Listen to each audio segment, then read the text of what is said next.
So, good evening, everybody. We're starting late, and I apologize for that, but if we could jump right into it, and I would recommend select board members, it's at your discretion. If you don't have your microphone on, you might want to turn it on again.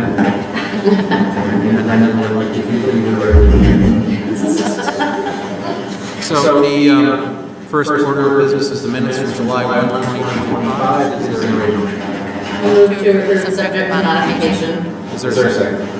Second. Okay, one.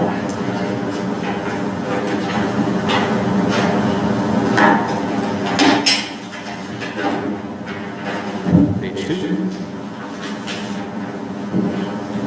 Page 2 on number 7. I think there's just a typo. Second line, it's supposed to be median instead of median.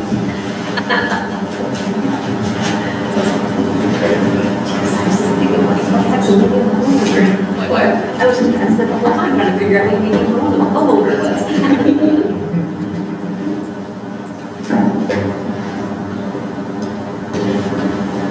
Any other modifications? If not, all those in favor of discussion of this subject of modification, say aye. Our name is Next, public comment. This is a CDA moment for people to speak about any issue they wish. We would recommend if you have something to speak about that's already on the agenda, you may wait for that agenda item to come up. You don't have to. So if anybody would like to make a statement about anything, since you be your mouth, is there anybody in the audience that would like to make a public comment? Seeing no hands. Is there anybody online? Just staff is on the line. I'll say. All right.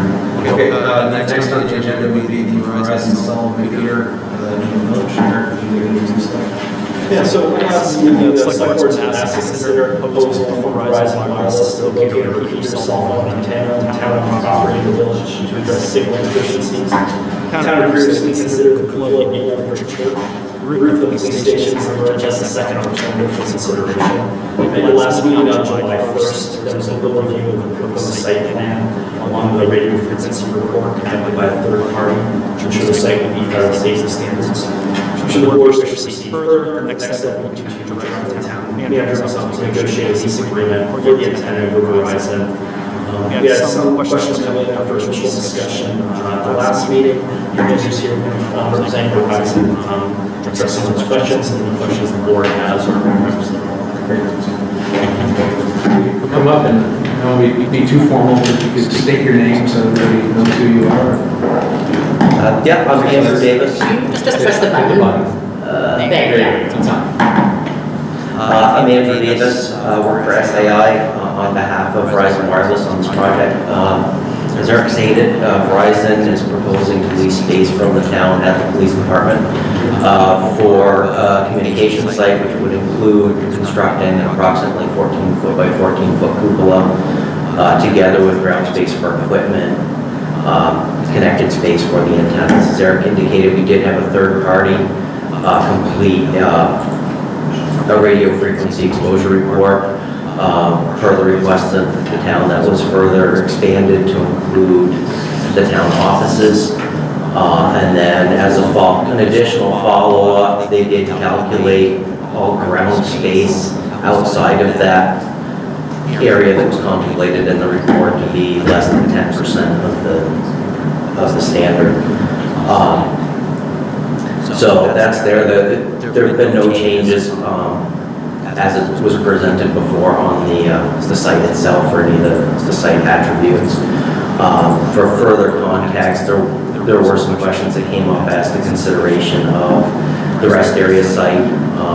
And it is and has been known that AT&T has a site there. So knowledge of that area and that it was a possibility to consider, it has been there. It's not nearly as good a site. It would not replace what this site can do for a number of reasons. So it has not been pursued, but certainly awareness of it is there. AT&T is over on the southbound, I believe. Northbound is, of course, closest to the town, which would be the most available. But if you're driving up there and look, there's a considerable amount of intervening tree cover between that location and the town. Additionally, if you look at the plans, there's several sectors contemplated. By considering a site like that, not only do we add considerable distance to the objective to be covered, the sectors are inefficiently utilized in that what's trying to be covered ends up loaded up onto a single or two of the sectors, leaving one of the sectors not handling as much traffic. So it would not be as good a location for consideration. And of course, it was discussed that the old brick church was considered, that would have been a great spot. We moved on to consideration of the police department. And the site selection, I'm not at liberty to simply go out and select the easiest site I can. I can assure you, if I was to select an easy site, I would pick one decisive property owner that could make a quick decision, and I probably would not go through all the hoops that's required to successfully navigate a system with accounting an entire community. So the site that's being contemplated is certainly worthy of the effort, the work, and the due diligence that's required to bring a site in front of the select board. And it will be in front of the select board not only to consider for leasing, but with the Public Utilities Commission would be right back in front of the select board, and by statute the planning board as well for review when it comes time to trying to get a certificate of public good for them. So there's quite a few hoops. We're at the very beginning one. And I think if there's any other questions, please let me know. Questions from the board? You said the underground, you expanded the study to look at the houses that are nearby, is that what you meant? Expanded study that went back to the engineers that completed the report and signed off on it. And they did a calculation for grounds exceeding that and simply said, here's a percentage, everything from the ground outside that 10% or less. So it wasn't a new additional study or amendment, it was a simple, all right, let's this in context. The other thing that they reiterated was, I think there was a comment as far as distinction between the town hall and possible residences. The report contemplates 24/7 exposure, so it wouldn't differentiate between the two. It contemplates the human presence 24/7. I have a few employees that we keep here 24/7. Right, Shirley? Other questions? I guess, I don't know how to phrase it, but what's the difference between a cell phone tower and a teen spending between 7 and 8 hours a day on a cell phone? You know, I mean, young people today spend 8 hours a day with their phone attached to their ear. Is that generating any more rays than a cell phone tower up on top of a building? I'd rather leave that to the third party to compare and provide a response to. I mean, certainly people can subject themselves to emissions in any number of manners. Most of us have certain Wi-Fi throughout our own homes. Police departments, emergency services have two-way communication, so there's plenty of, this is not the only type of exposure out there, but it is related directly to the proposal I have at hand. Other questions from the board? Actually, I'd like to ask people in the audience if they have questions for them as well. How many people have questions? And real questions for him, not statements that you're going to direct. It's a question. Okay, yeah. If you can come up to the microphone, and then identify yourself and ask your question. Mark Robbins, resident of Williston. My question is simply, what is the anticipated coverage, additional coverage benefit of this infrastructure that's being planned for the police station? What is the reach of that? The reach, I would just as soon have our propagation plots made that the signal, it's difficult to give a radius, and that radius is impacted by terrain, vegetation, buildings, and other factors, as well as certain design components, and that they don't want to overlap other service areas as well. So with that, I can have a propagation plot made to show the service that would be expected from it and have it modeled. I don't want to end up misleading by tossing out some number and then somewhere it's not met. Thank you. You're welcome. Jay?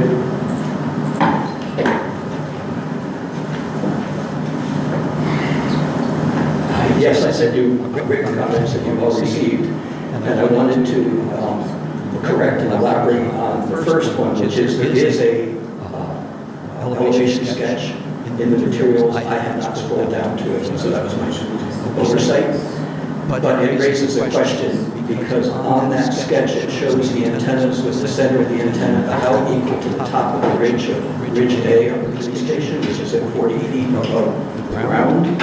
And yet in the text, it says that the analysis was done based on a mid-antenna space of 50 feet above the ground. And so that's why I thought that the antennas had to be higher, and so the whole cupola had to be higher.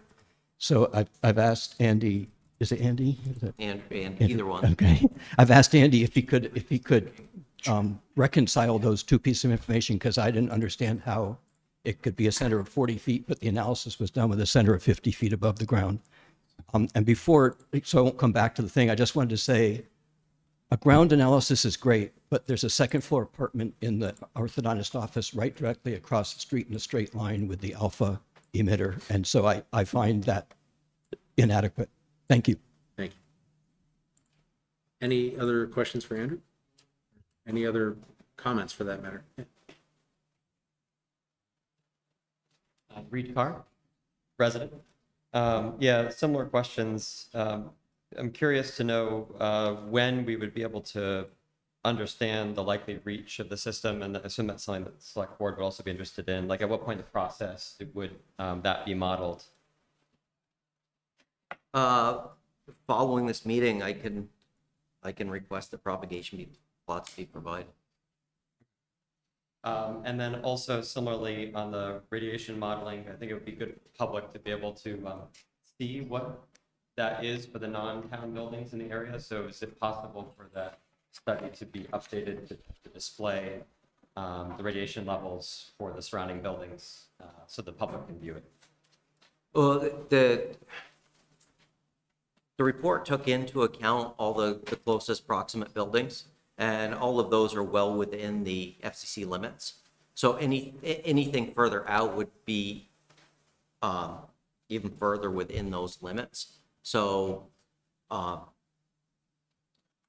there isn't anything nearby that would have a greater limit, and everything that was modeled is well within the FCC guidelines. I understand that, but I don't feel comfortable with FCC limits, so I would like to know the actual radiation levels to make public's own decision. Thank you. Anyone else? Okay. So the question before the board is, there's no motion that we have to consider tonight, although obviously anybody can always make a motion. But the question is, where do we go from here? Do we ask for more information? Do we ask the town manager to begin to negotiate with the carrier, or none of the above? Sounds like there's some next steps about the propagation mapping. I think that Chapin raised a good point specifically about, the second story apartment, and that is not at the ground level, and kind of what the radiation exposure would be there. So I would like to see maybe some of that before we move on to the next phase. Although I do think this is imperative for the safety to have better cell coverage, or any cell coverage over at the school. But I would personally like to see maybe that data before we Go ahead. This may be more of a question, maybe Eric knows the answer, maybe Andrew does, but I am, despite being an engineer, I am not qualified to decide if the FCC limits are appropriate. And I tried reading some of the documents, and it's, I do not feel like it's really my job to make that decision either. I don't, but I might like to be more informed. Is that something the PUC would also weigh in on, or is there somewhere else in the process that somebody perhaps who knows more than I do would? Yeah, so correct me if I'm wrong, Andrew. So essentially there's FCC limits that the testing works, make sure we're in that parameter of it. If there's a question about what the FCC policymaking on the limits are, I think there's potential for the select board to have a discussion with someone who's able to speak to that technically. That might be an option for the select board. We have our third-party consultant who's testing those standards, but if there's questions about what those standards Yes, are, that's- wanting a broader discussion on those, we would need to find someone to answer those questions. And C Squared did provide a report. The site is in compliance with the FCC standards. And it's such, I mean, even if there were speculative alternative standards, it's so well within the FCC standard, it could even meet some other more stringent speculative standard. We could have an infinite number of speculative standards that it could either meet or not meet, depending on where the goalpost got moved to. And C Squared, I can certainly, if there's questions that the select board has further, they weren't able to be on. They were on our first meeting, but they couldn't attend this one. So if there's other questions, we could certainly ask, but I did want to circle back to your comment as far as the PUC. Here, this is a discussion for negotiating and leasing a site for which the select board, the town, could determine for any reason that they're either interested or not interested.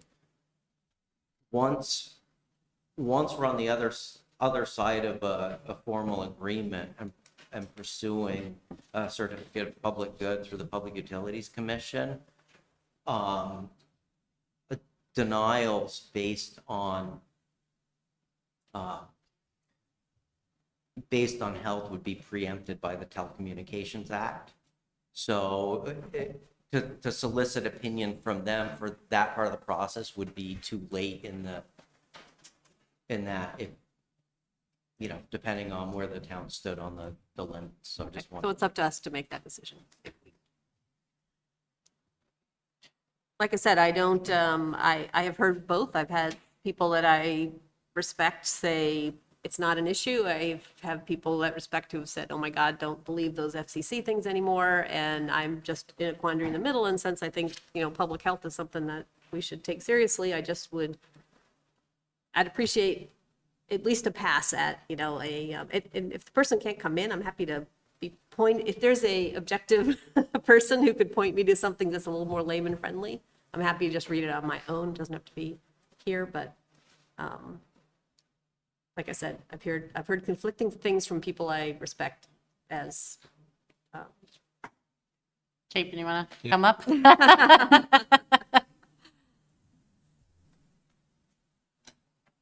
Thank you, and I didn't say my name before. I'm Chapin Kaner, a resident of the village, and of course I want cell service in the village, and we need cell service in the village. And I'm neither for nor against this proposal. My issue is that I don't feel that the report gave us the information we need to know if it's safe for the homes right around it. That's it. And I could frame the question. There's not like a million other standards. Many countries have chosen 1,000 times less than the FCC's standard as the standard they're using. Many jurisdictions have. Some have chosen more, some have chosen less, but there's a lot that are around 1,000 times less. And the signal strength diminishes quickly with distance. And so I just don't know if it's okay. And if we saw a map showing the homes and showed it down to 1,000 of the 1,000ths of what it's showing now, right now they're just saying it's okay if it's less than 1% of the FCC's current standard, which they call new standard, is from 1997, which was an update just to separate professional from general public. It's really a 1985 standard based on heat absorbed at a certain distance with a certain number of watts.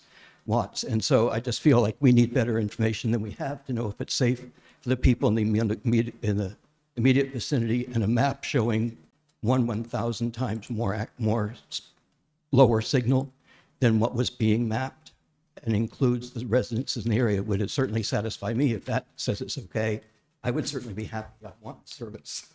Thank you. So Eric, is this something you can try to procure? Yeah, I think I'm hearing from the board, just getting more context on the numbers, really from the policymaking standpoint of it. And I think I can discussion with Andrew about, running that model potentially at these different limits, if that's something the consultant's able to do. Would that be what the board's looking for at this point? Yeah, I think so. Yeah. Yep. Okay. All right. Okay. We do have a very busy schedule, but is there anything else, any quick things on the Verizon issue? Okay. If not, then I do think we should move on to the public hearing for the town comprehensive plan. Thank you for coming again. Yeah, thank you, Andrew. Yes. Yeah, thank you very much. So calling the public hearing to order, the Williston Selectboard pursuant to 24 VSA sections 4384 and 4385 will hold two public hearings to receive public comment and consider adoption of the proposed 2025 through 2033 Williston Comprehensive Plan. The hearing will be held at the Beckett McGuire Meeting Room in the second floor of the Williston Town Hall, 7900 Williston Road, Williston, Vermont. Remote participation via Zoom is available. So with that, the hearing is begun. Matt, are you going to lead us off with a presentation, or are you sitting there nervous? Eric, is screen share worth doing in the room?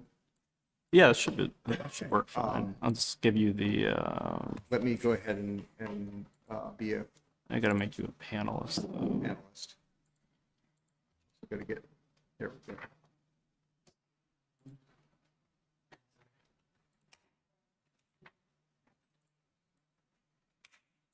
Right.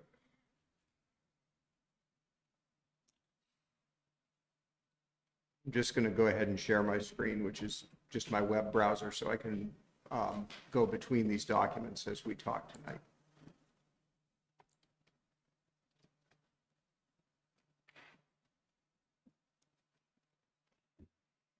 So here we are, many steps down, as the website on the town homepage says, the path to adoption of the 2025 Williston Comprehensive Plan. In addition to the materials that are the subject of the hearing tonight, which is the town plan document itself, as well as the enhanced energy plan and its appendices and maps, I provided two documents to you in your select board packet ahead of this meeting, a memorandum about the process and where we are on that pathway, and a letter just summarizing some of the efforts that have led us up to this evening. So I want to share those really briefly. The point of this memorandum, if I can get everything situated, I'll zoom into it so it's viewable on the screen, is that we, following an extensive public input process and nearly a year of drafting by the Planning Commission, in May, the Planning Commission held its state law required public hearing on the draft document in front of you and voted to move it forward to you for consideration at this hearing tonight. And that's the document in the big heavy binder that we provided to you and that I brought up with me tonight. And it does incorporate any changes that the select board discussed ahead of that Planning Commission May 20th hearing. You may recall we met you all with an informational discussion about that. It's a clean copy. There's no red line strikeout in this. Those things are just there. And tonight, July 15th, we have our first public hearing. State law for a town the size of Williston requires that there be two public hearings, and also contains provisions for what happens if the select board at this hearing calls for any changes to be made to the document before it's finalized. So the schedule I've laid out in this memorandum to you gives you a picture of how that will work. Any changes that you would like to see made tonight, I did bring a few Post-it notes. They're small, and a pen. I'll make a note of them. And we have time to convey those back to the Planning Commission so they can review them at their August 5th meeting and generate a memorandum of comment back to you about those changes. And we're talking about if there's something substantive. If there's a typo, there's a missing photograph, we know about those things and we'll deal with them. This is for substantive changes, changes in policy direction, or wording sufficient to change the meaning of something in the plan. So the schedule in the memo just shows you that we have time to do that and still hold the second hearing on August 19th, if that's the desire of planning, or rather of the select board. Just wanted to also note in this memo, we did receive a few letters of comment from some of the boards and committees that we presented the draft plan to, from the Historic and Design Advisory Committee, Old Brick Church trustees, Dorothy Alling Memorial Library Board of Trustees, and Recreation and Parks Committee, and those were included in your packet tonight. Second, I do what I do rarely, but when we have something big come back to the select board out of our program in our office, I like to write a letter that goes with it. So I did.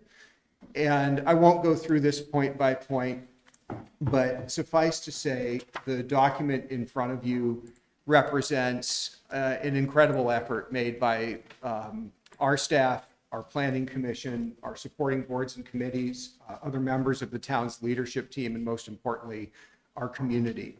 And, you know, we're here at the culmination of over 2.5 years of process to get this document developed with an incredible amount of public participation and engagement. And I'm really proud of that. It's been a pleasure to interact with the community in so many different ways in the service of bringing this document back to you all and to have it be able to be considered for adoption. So that's what this letter is all about. And also, hey, here we are having a public hearing, and we've got some people in the room, but we don't have hundreds of people in the room.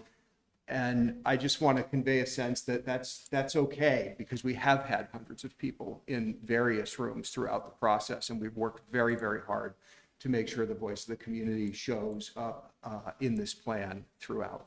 So that's the letter. Otherwise, you're here to hold a public hearing on the town plan and really to hear from the public if they wish to speak about it. I will note we have almost the entire planning commission in the room tonight, including former members who assisted in the drafting of many of the chapters. And some of them approached me before the meeting tonight and said, well, what should I do tonight? And I said, well, if someone on the select board asks for an answer to a question from the planning commission, I just as soon slide aside, have one of you come up if it's a part of the plan you worked on or feel strongly about. In other words, there is no real plan or rigorous presentation, but we have the experts in the room with us tonight who can speak to those various parts of the plan. So with that, the public hearing is about hearing from the public, and then you have your closure of that and discussion after about next steps. We'll be here for all of it. Okay, great, thank you. That being said, are there people here who would like to either ask a question or make a comment during the hearing that we are in?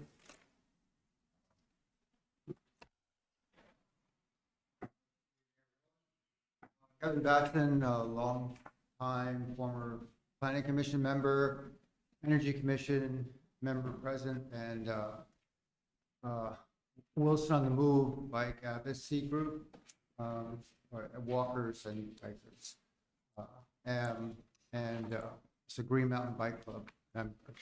I'm here to give my wholehearted support to the energy chapter and the transportation chapter. I think they're very well developed and comprehensive, and really capture what what I've been hearing from the community for a very long time.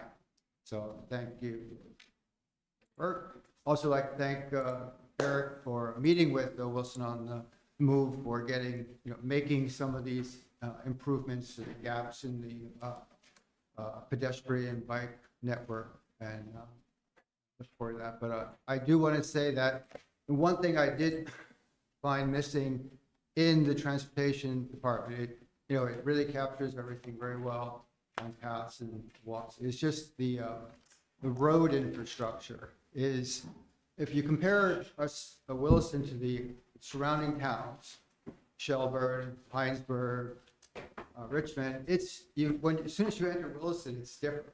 And a good example is if you're on Cheese Factory Road. As soon as you see the Shelburne sign, the road gets nice. The Williston side is, there's half the road, not half. The road's gone, and where a bicyclist might want to go, and so I had to cancel an August ride on one of the routes for the Heimberg Hollow long-standing Green Mountain Bike Club ride because of the road conditions. We also go on Old Creamery Road, which is really bad. So that's the only thing I saw really missing in there, is that it talks about paths and sidewalks and stuff, but the roads are not friendly for walkers or bikers. And it's dangerous. Trying to commute to IBM when I worked there. I used to do it when I first started on Mountain View Road, the most direct route, but the road has been bad. I recently spoke to someone who lives in Brennan Woods who would like to commute to IBM, very close, and he doesn't feel safe because the road just coming out of Brennan Woods there's no safe zone for him. So I just think our roads, and I know taxes are a tight issue in our town, but what you're hearing from the community is we want connectivity. We want to be able to use alternate transportation. Thank you. Thank you.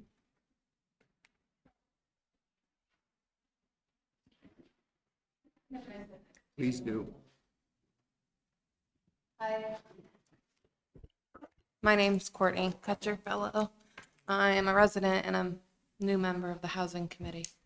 I'm going to make this quick because I know we're short on time. Recently, a bill passed that is going to require work requirements for Medicaid beginning in 2026.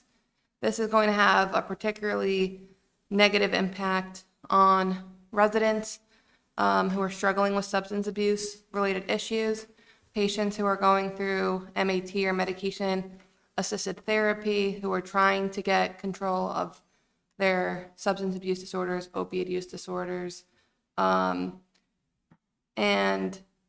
healthcare facilities are projecting across the country millions of people losing their Medicaid. So my comment is in regards to funding for the fire station, perhaps providing more funding for EMTs, people working in ambulances, because unfortunately many people are probably going to lose their Medicaid, and it's going to have a really negative impact on people already struggling with substance use disorders beginning in 2026. I know this just happened recently, so that's just my thoughts on that. Thank you. Thank you.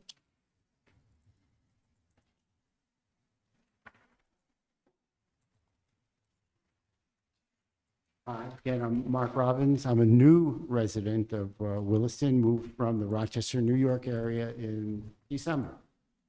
In my previous life, I was involved at my local town, Victor, New York, in advocating for complete streets, and I was also involved with the Reconnect Rochester organization, which plays a similar role to that.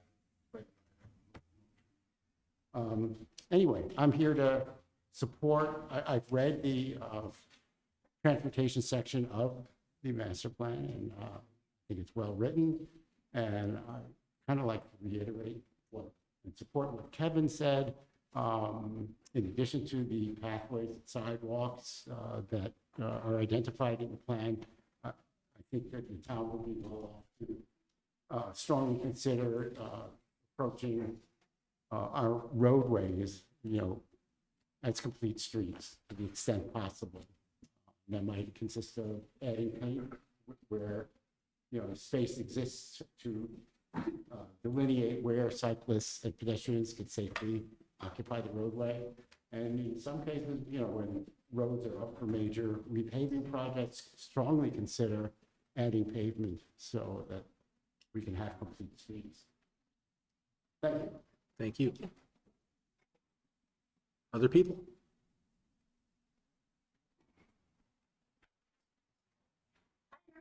I'm Kim, Harding Marcy resident.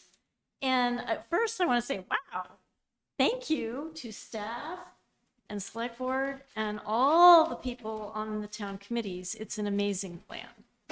And there's so many wonderful ideas and thoughts in there. And you may or may not realize that TENS, Thermal Energy Networks, escaped all the cutting. Thermal Energy Networks, which is the ground source heat pump, and hopefully also wastewater sharing and waste heat sharing, still retain the 30+% rebates that did not get chopped. And so that's a fabulous creative solution that would help affordable housing, help lower our carbon footprint, and improve air quality. I think you all know I have a lot of focus on human health and air pollution, and I want to just remind everyone that when we reduce emissions, human health instantly gets better. And we're seeing this in Europe with their, a lot of the big cities in Europe have restricted traffic, and they're already seeing significant improvement in human health in those city centers. And recently, Nature, which is one of our top peer-reviewed science journals, published an article, 10 to 25% of lung cancer cases are in people who never smoked. And we now have a strong correlation that most of those people, even more than secondhand smoke exposure, most of them had exposure to bad air pollution. So it causes DNA changes that cause the cancer. So we're in a crisis. We have a new situation where a lot of things have gotten more difficult to implement, and I just encourage us to put forward the solutions that lower emissions and improve human health because of that lowered air pollution rate as quickly as we can. Thank you. Any other folks in the room wish to make a comment or ask a question or any other input? No? One person online. I'll Okay. see if I can Reed Parker. Reed, I'm going to try to get you connected. We'll see if Zoom cooperates here. Hello, can you hear me now? Yep, it's working. Okay, great. This is Reed Parker. I'm a member of the Energy Committee here in Williston. I was on the original task force that wrote the 2020 energy plan, which was incorporated into the previous town plan. I'm just here to express my complete support for the energy section of this proposed plan. The committee put months of work into it, working with the town staff, with the Chittenden County Regional Planning Commission staff members, and doing a tremendous amount of research. We feel strongly that energy conservation and reduction of carbon emissions is critical to the long life of our community and the state of Vermont and the world as a whole. And the tasks that we have put in here are attainable. I thought it was interesting that one of the previous commenters mentioned the thermal energy networks, which aren't particularly mentioned in the plan because technology is changing rapidly. So even the things that we did put in the plan, if we look at what we're going to do over the next several years, there's going to be advances. We're already seeing developers starting to adopt newer technologies without having to have regulation to tell them to do so. And I'm just saying that this chapter has a lot of beneficial thought put into it, and we're hoping that we get the select board's support. Thank you. Thank you. Eric, is anybody else online? I don't see anyone else online. And last call for anybody in the room? Okay. So if there is no more public input, a motion to close the public hearing would be in order. Move to close the public hearing on the new town comprehensive plan. Is there a second? Second. Is there any discussion on the motion? All those in favor say aye. Aye. There are no nays. The hearing is closed. Brings us to town comprehensive plan discussion. So start discussing. Well, I'm sure you're all stunned to know I have a couple questions, but I have limited it to 5. That's the stunning part. That's it used to be 5 pages, now it's 5 questions. But I sometimes I tend to keep going because I don't see anybody else jumping in. So if you guys have questions, just don't let me talk over you. And then I would like to spend the important thing is I would like to spend as a select board looking at the high priority ones because I think that they could use a little work. So Matt, I wrote down my questions very efficiently. So I'm going to be super efficient in asking them and you could be super efficient in answering them. Like, yes. Or no, okay? Or not at all. Some of these are a little ticky-tacky, not necessarily policy, but in chapter 6, in the objectives table, 6F, it says, strives to meet or exceed the state mandated housing targets. I didn't know we had state mandated housing targets. Your turn. Yes. You gave him the laughing way, so there you go. The housing targets currently being developed by the Chittenden County Regional Planning Commission come out of the requirement of Act 181. So it is a state mandate that those targets be developed. It is not a mandate that the town meet any of those targets. It's a mandate that they be created, and it does come from state. Okay.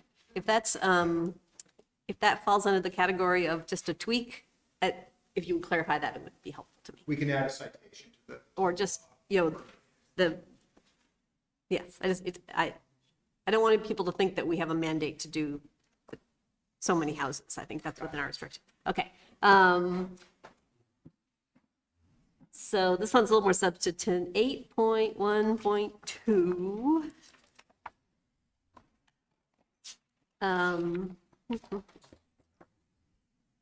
Evaluate grant and funding alternatives and prioritize park scoping and development in the capital planning programs.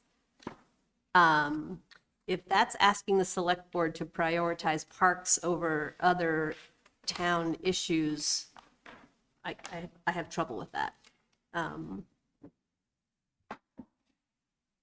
Because frankly, I think the fire truck may get priority over a park, but was that the intent? It's got a big star on it too, so.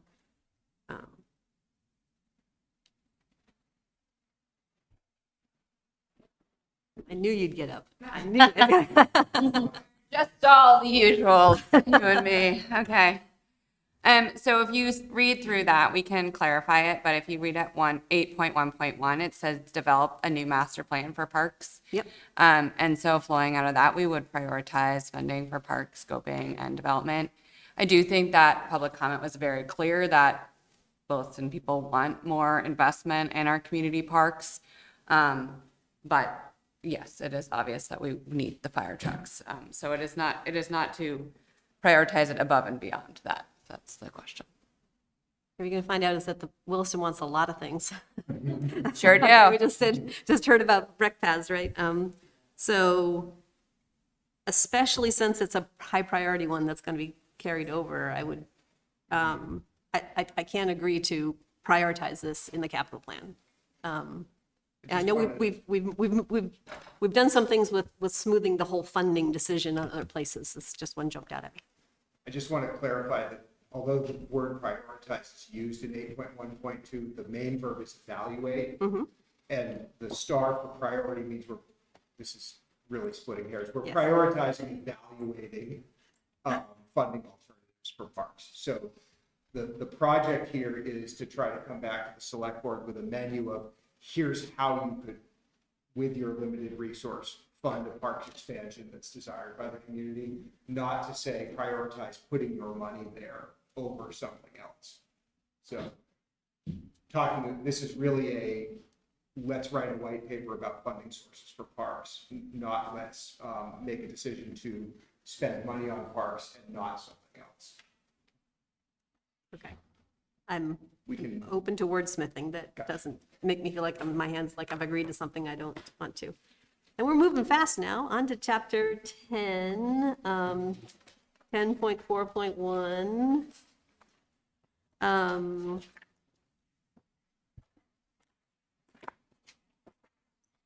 I have a real problem with where we're calling out the penny on a tax rate. Especially this one, I think, because this one we have funded through a bond, we've funded through impact fees. There are other ways to fund bike ped facilities, prioritize development of fixed funding source or something, but I have a problem with calling out the penny on a tax. It's a couple different places in this thing, so, and it kind of, like I said, probably a bond is more realistic anyway. We did debate putting in the such as, and we did decide on such as because we didn't want to pigeonhole. But I think that the desire overall, and maybe this goes somewhere else in a broader statement, is to be able to really open up the options for funding for some of these things, because as you know, there are a lot of requests. Yes, yeah. So I don't know that, I mean, we'd have to come back and discuss that one, I think, a little bit more, because we were really wanting to make sure that there's multiple options. But you are correct, it is just as such as, it could be many other sources of funding. Please, go ahead. It's Hannah. Yeah, I want to expand on that. I think the language for such as does give a lot of leeway. This is an example of a funding source, but I don't think it was, I know it was very intentional to leave in the mention of penny for like kind of a penny on the rate, because it's saying we should really think about what it looks like to make a long-term commitment to this, and like in a way that we've traditionally seen it, like, hey, you know what, this year it does have to be enough. You know what, hey, this year it does have to be enough.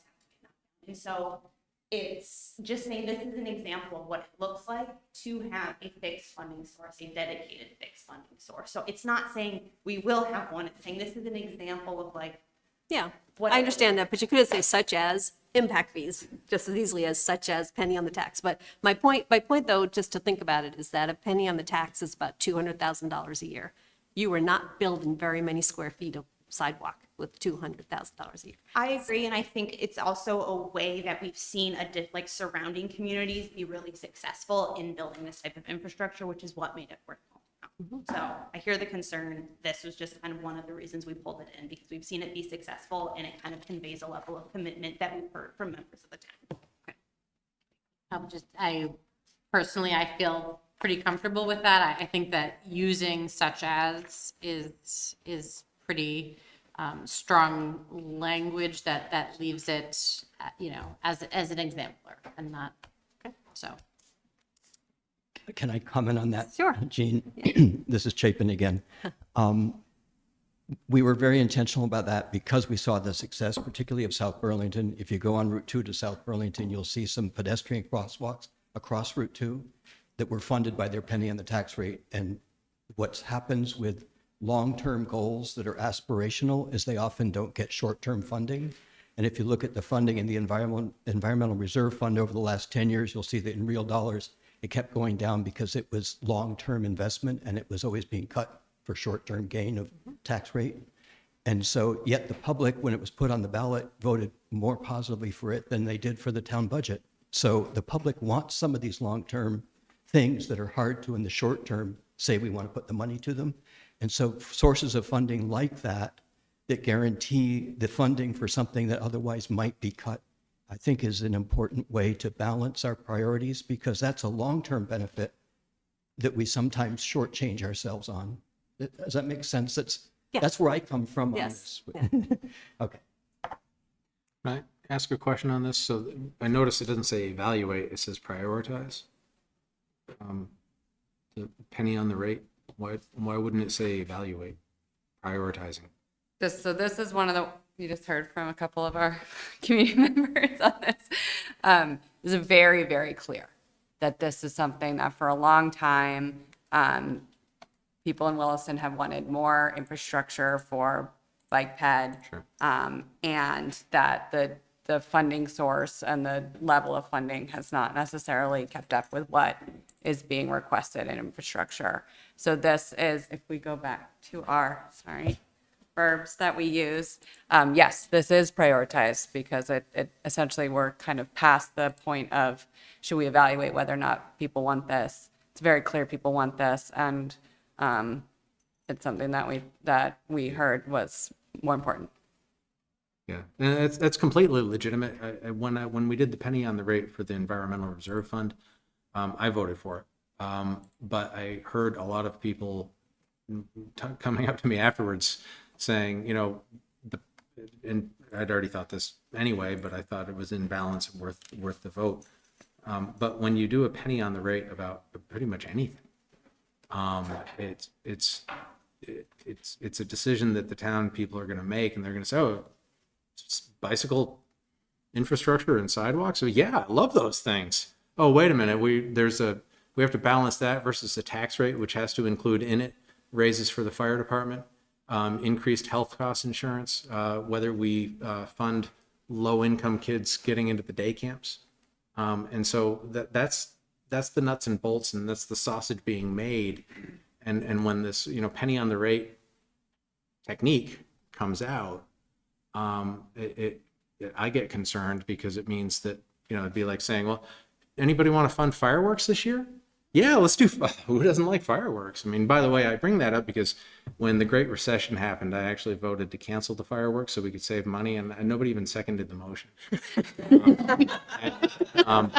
I learned, but I was saying, pretty lights in the sky. We got to keep the street lights on, and there was like, but that's I don't know how to feel about it, but I just want to make it clear that this kind of technique, budgeting technique, is a great way to get something funded that should be funded that is not being funded because there's always another priority. But that's not to say that there aren't other priorities. And I just wanted to flag that as an issue going forward.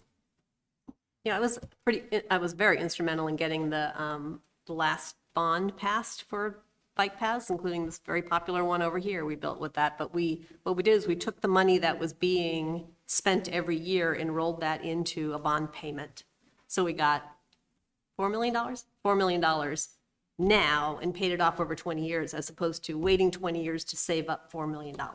So that's why I don't think the penny and tax rate's the right way to do it. But if you guys feel it's important to have it in, it's not worth quibbling over. Yeah, and I think, I want to say I definitely hear you on the budgeting issue. As you know, I work for the Agency of Human Services. We bump up against that all the time. Specific earmarks for specific things. I think that, again, we come to this question of if I am faced with those questions every single year and there is not a designated stream, you will always prioritize the things that are literally on fire in front of you. And so I think that and again, it could be a bond. It doesn't need to be a penny on the tax. And I think that it is important that the select board has the leeway to make the decision that is the most fiscally and prudent in the moment, given whatever the financial situation that is in front of you at that point.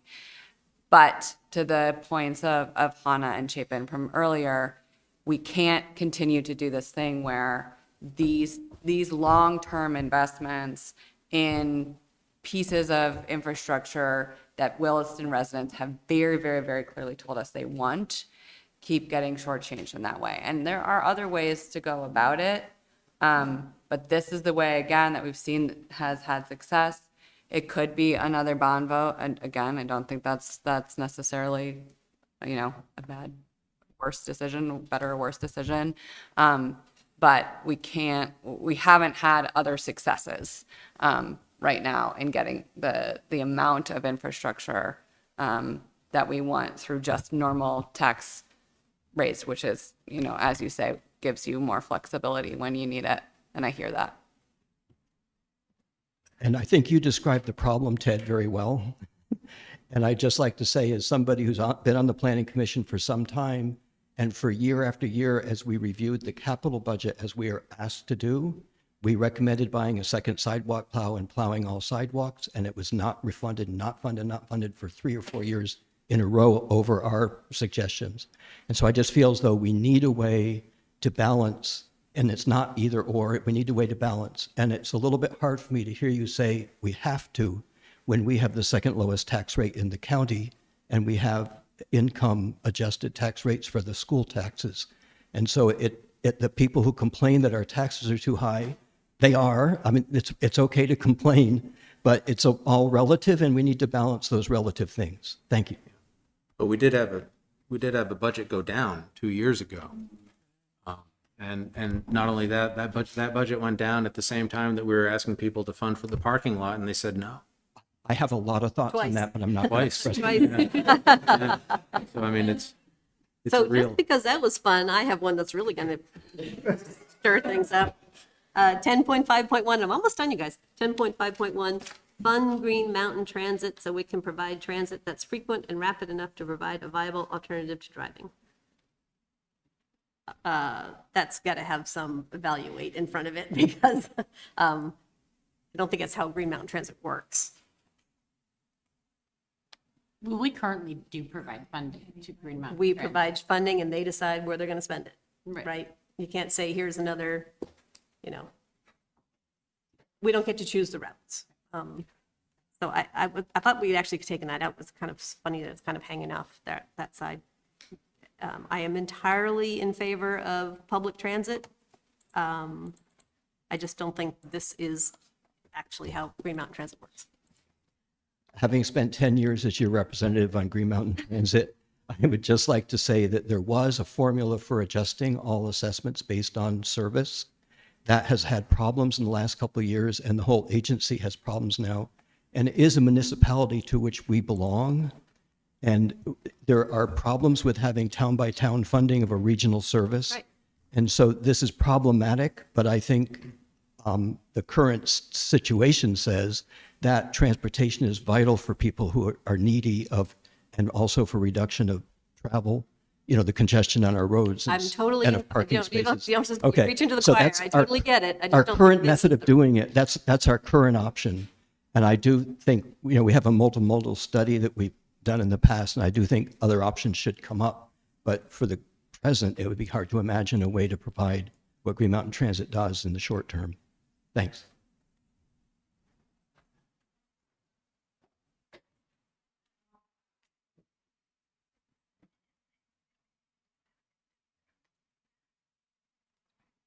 Okay, so here's the concern in the chitter chatter that's happening. In the objective or in the action that you bring up, there are 2 paragraphs. And perhaps someone on the planning commission or the staff can correct me, but it seems like the first paragraph is maybe what we came up with after discussion, that the second one, which was fun, was too strong.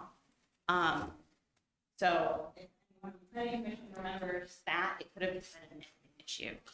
Because there was some conversation about how Matt, you had brought up that a different town had kind of made their funding contingent on a certain level of service. And I think that's what we were getting for, kind of the support and advocate for, but obviously recognizing the concern and having the same concern that you have, which is like, we can't fund the entirety of GMT when it's facing a financial cliff and like, we can't hold it up alone.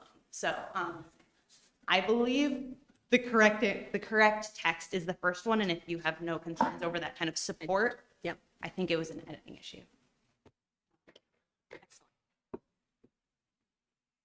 Last but not least, You said they were going to be able to say yes or no. I know, I said if there was a yes or no, they could do that. So this is my own little pet urgent matter, which is 16.5.2, evaluate revised design and development standards in the residential zoning district. You guys have heard me say this before, I think with the new density rules that came down, we should need to look at what we've got out there to make sure that we don't put some of our residents in our smaller, more established neighborhoods at a huge disadvantage. My question on here is, it just says evaluate whether to add design standards and requirement for new development in the residential zoning district.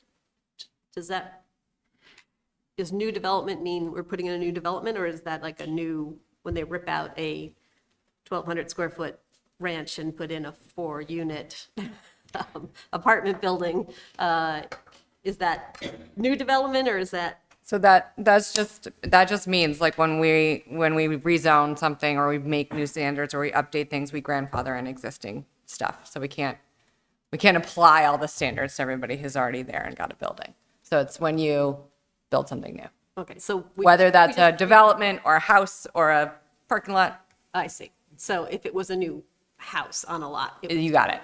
I was just thinking like the village we just did read. Yeah, so it's not, it applies to the whole zone, but like if we say everybody needs to paint their house purple now, if your house is already green, you can leave it green. I'll tell you. I don't like green. I can introduce you my 4-year-old. That's his favorite color right now. No, yeah, so it doesn't, I just it's want to make about, sure that yeah. redevelopment is captured. You got it, technically. you got it, absolutely, yes. Okay, excellent. Okay, those are my picky ones, and then I just want to have a conversation, but anybody else have? Mike, you had some questions, didn't you? No? Man, feeling used. We're just sitting here watching Jean go through all this. All right. We So- appreciate it, Jane. I am glad you read Somebody it. cares. Are there other people who have specific lists or? I don't. I think Jean and I are on board in terms of top priorities in section 1, though. Yeah, let's talk about top priorities. Yeah.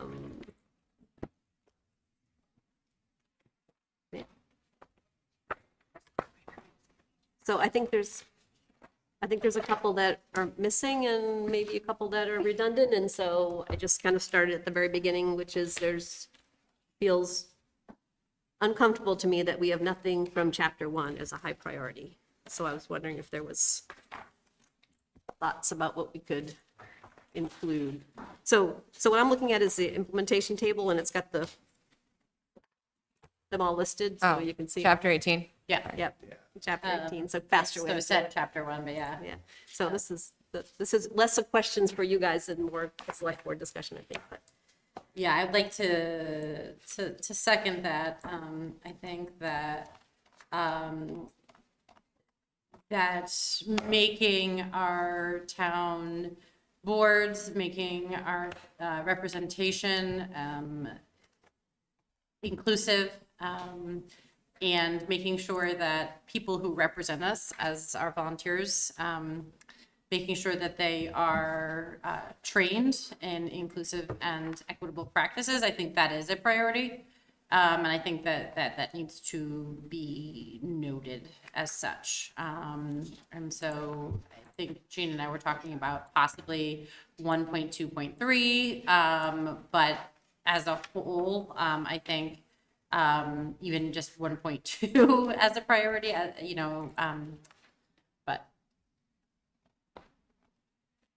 Yeah, there seems to be a little, sometimes it's a heading gets the whole. I know. I mean, I would do all of section 1. Okay, Personally, 1.2. because I do think that there are, I think that potential barriers to representation, equitable representation, and inclusive representation are big. And I think that it does factor into some of the other areas, like the ability to get here without a vehicle to this part of town and other issues. But yeah, I do think that this needs to be reflected as a priority.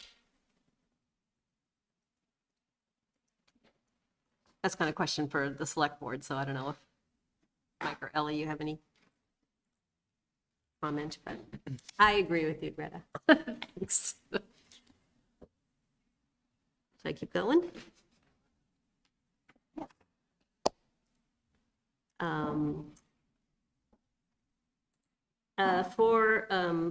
In chapter 4, this is where I'm going to offset it, so we don't have too many ads, but 4.2.1 sewer allocation is kind of a duplicate with 9.1.2. We need both of them to be a priority.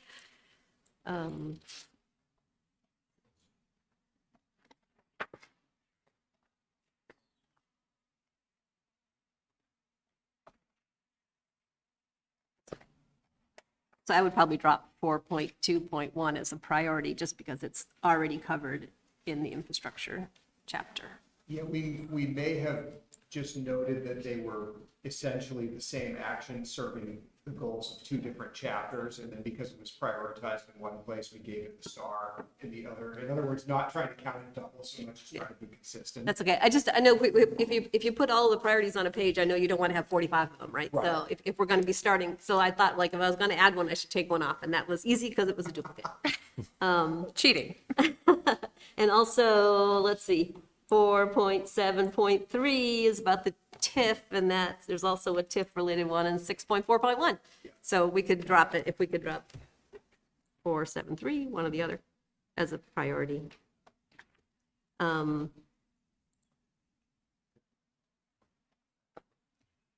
In chapter 7,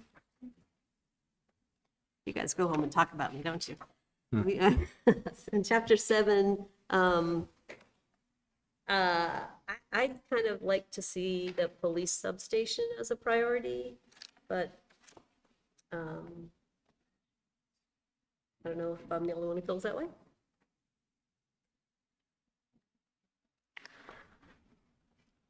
I don't know. I think it's a priority. I'm not sure it's a town plan priority. I'm not sure it needs to be indicated as such within our town plan. But this is going to drive a lot of our work plan. I recognize. I think there's a lot of work to be done within the that police report still, the Baker report. Yeah, so I'm comfortable not highlighting it, but that's no.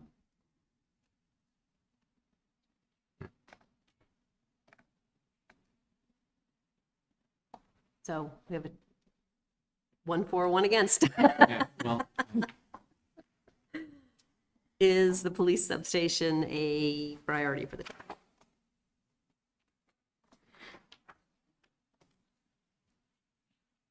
All right, I'd say as a tiebreaker, we add it as a priority. Because well, what do people on the select board, do you think is go with Gene as a priority? We think it's not something that we should prioritize. I don't have a crystal ball. I don't know what the priority is going to be in 4 years. I think the priorities can change over time. I think this brings up a lot of great points, a lot of great things. We should be working on all of them. There will be things that we're not going to be able to work on everything. I think our priorities are going to change over time.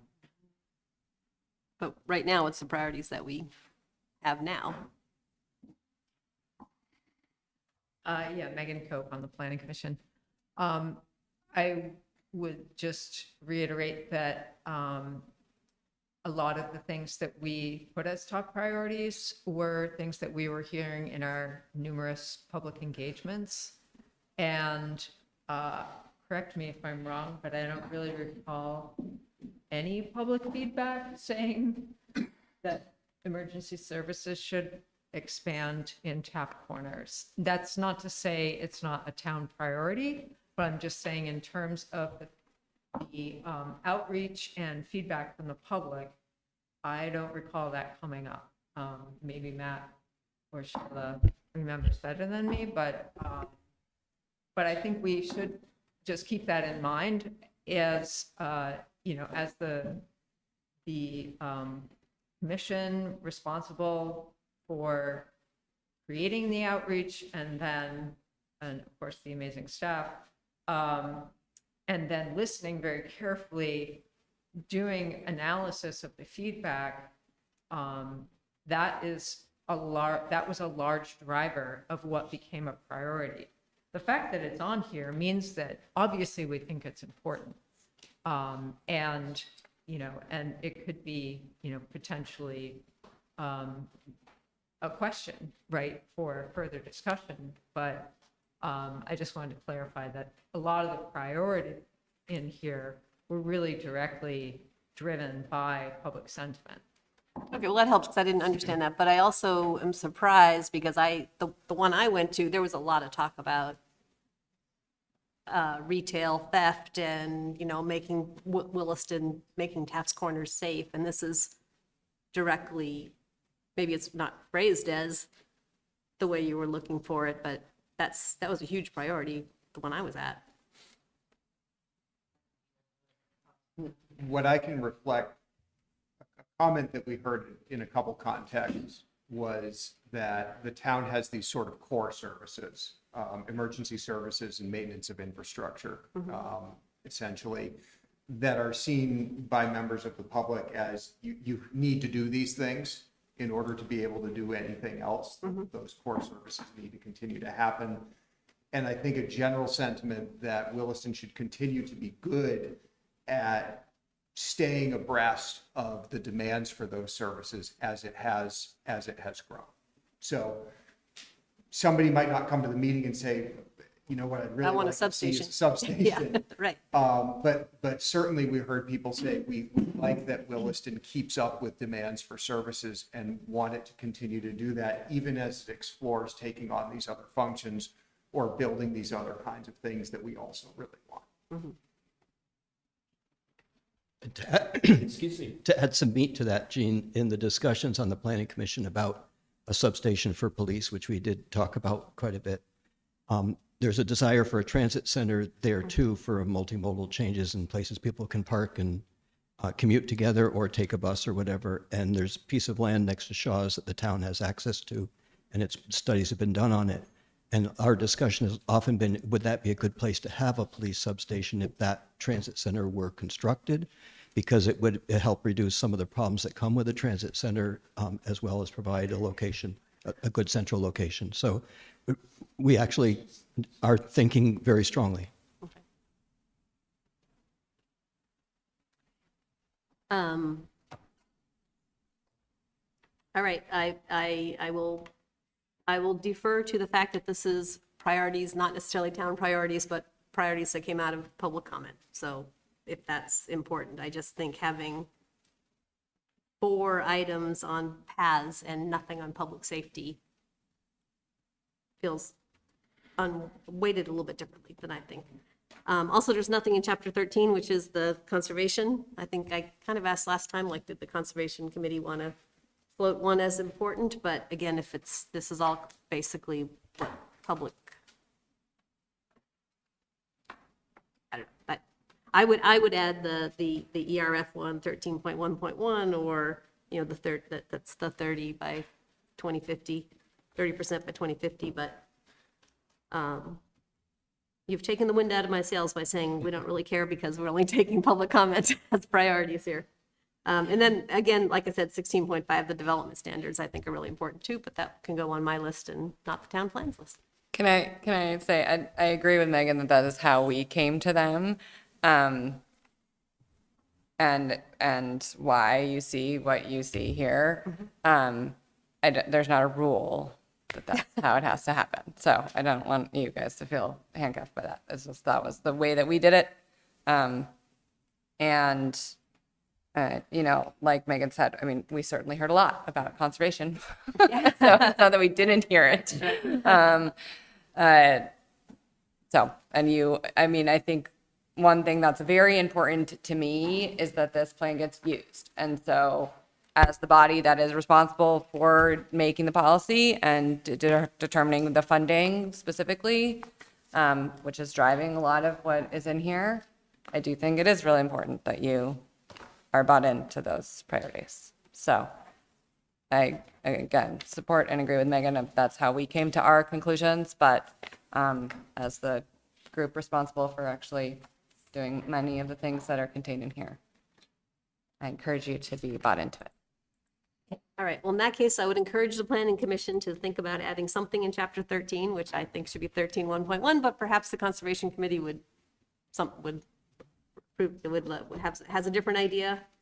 And the development standard 16.5 would be just something else to consider, because I think that's a oncoming train wreck. Thank you for all of this, and I did go through and double check a lot of the other questions I had. They were all nicely edited and compromised, and so excellent job, everybody. Are there other comments or questions from the board? I had some, but I wanted to wait because I'm, See if I did them first. yeah, no, no, actually, I wanted to make sure everybody got a chance and it wasn't influencing the conversation by being the chair. I have a couple of, I guess, questions or comments, and they're probably not, they could be easily misconstrued, I guess. One, in section 610, the unhoused issue, I'm very much in favor of that, and I want to share something that I don't make a secret of this, but I'm the last of 8 kids, and my oldest brother was schizophrenic and homeless and living in New York City, and he was murdered when I was in college. So I'm not, homelessness is a big deal to me. I also have another brother who is mentally ill and lives in Howard Center housing in Burlington. And my grade school years were spent going to Waterbury State Hospital to visit my brothers when they were hospitalized there. I say all that because I don't want to be misperceived when I talk about this, but I'm in favor of the wording and the policy here. But the concern that I have is that feasibility of establishing services for the unhoused. I have 2 concerns, and they're really maybe just 2 sides of the same coin. One is that any time in my experience, I've been on the planning commission, I was on the school board, I'm here on the select board. My experience in municipal government is that any time a municipality says, okay, we're going to handle this, the state goes, awesome, that's great. Now, by way of example, COVID with masks, there was a mandate that the state put out that we all had to be masked. And then COVID seemed to go away for a little while. I don't know if people remember this. So everybody took their masks off, but then the question was, should we re-mask? And the governor said, I'm going to leave it up to the towns. And so we, as a board, said, yes, in public in Williston, you have to wear a mask. And we got some heat back for that, but that's okay. But I thought that was an interesting example of, it reminded me of the federal government in the 80s, was saying, well, it's a state issue. And the states go, well, it's up to they've got a fine mayor in that city. My point is that were I king of the universe, I think that we need something more akin to the Marshall Plan when it comes to mental health, substance use disorders, problems with the families that I see representing the Department for Children and Families all the time, and the unhoused. And my concern is that when you have, and again, I'm in favor of this, I'm not going to recommend any changes, but I just want it to be very clear from my perspective that this is the kind of thing that has to be system-wide. And giving somebody a day station or a place to sleep even, it takes care of the emergency, but it doesn't take care of the problem. And my concern is that if a municipality like Williston, with all these other funding issues that we've got in the plan, says, okay, we're going to start doing this, that means the state isn't going to do it. And again, I have personal experience of what happens when systems fail, very intimate experience. So I don't want anybody to be harmed, but I also don't want to be setting up a situation that should have been a systemic response, and it isn't. As I said recently, it'd be like you know, if we said in World War II, hey, soldiers, here are your bullets, and they go, great, but you know, we're supposed to get guns too. You know, we're going to go on to D-Day and throw the bullets. I mean, how's that going to work? It's not going to be very effective. And I think, you know, it's a militaristic example, and I'm sorry about that, but the point I'm trying to make is that in terms of systems, it has to be a systemic response or it's not going to work. And I just wanted to put that out there, that I'm very much in favor of doing anything we can, but I think it has to be a state response and it has to be a systemic one. So anyway, I don't know if anybody wants to comment on that. It was a bit of a speech, but if not, I'll move on to the other stuff. So. I would love to comment on that. I think that's a very good speech. When I look at this, I think about the response that the town had this past winter to welcoming the shelter that was state-run shelter in state space, but in our town. And I think that was I know actually that was the best response from a town in the state on opening emergency shelter by far. And it was successful. By the way, I went to a thing and the governor actually complimented me personally on that. And I was like, yeah, I didn't not do something. You know, I know. Thank you for calling. No, and I said it was the town thing. And he actually said, well, a lot of towns fought us on that. I was like, oh. Yeah. Didn't he? No, Didn't even know we could. It was stark difference and a real difference. And so I think that when we look at that 6.1.0, there's a couple other places in here where we call out things that we want to support, but we don't want to start it. Like, we don't want to run it. We, the town, should not be running a homeless shelter. We, the town, should not be running even a day station. And it is more that we are welcoming to those services if they are services that are needed by the people who are here, and that we are really being open partners to exactly what you're saying, the system response, and not shutting that out, because these are human beings and they are living amongst us. So that is what that is getting at. I agree with you that we're not looking to again, run it ourselves, but rather really be open to and proactive with supporting that kind of service when it is needed here, and being good partners with both NGOs and the state when they ask.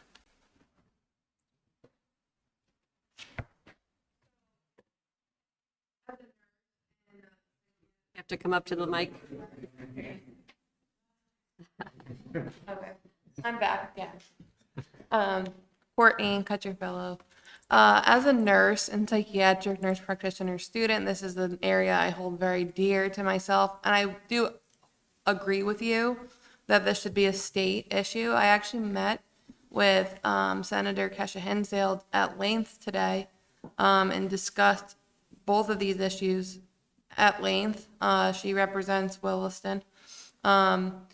And the state is going, has been and will be doing a lot in regards to mental health treatment and homelessness and housing issues. So I think it would be wise, to leave this in the state's hands. And this is actually, I'm going to be working with Senator Hinsdale and Ginny Lyons next year on some of the mental health and healthcare aspects of what we're going to do to help address some of those issues next year. That would be awesome.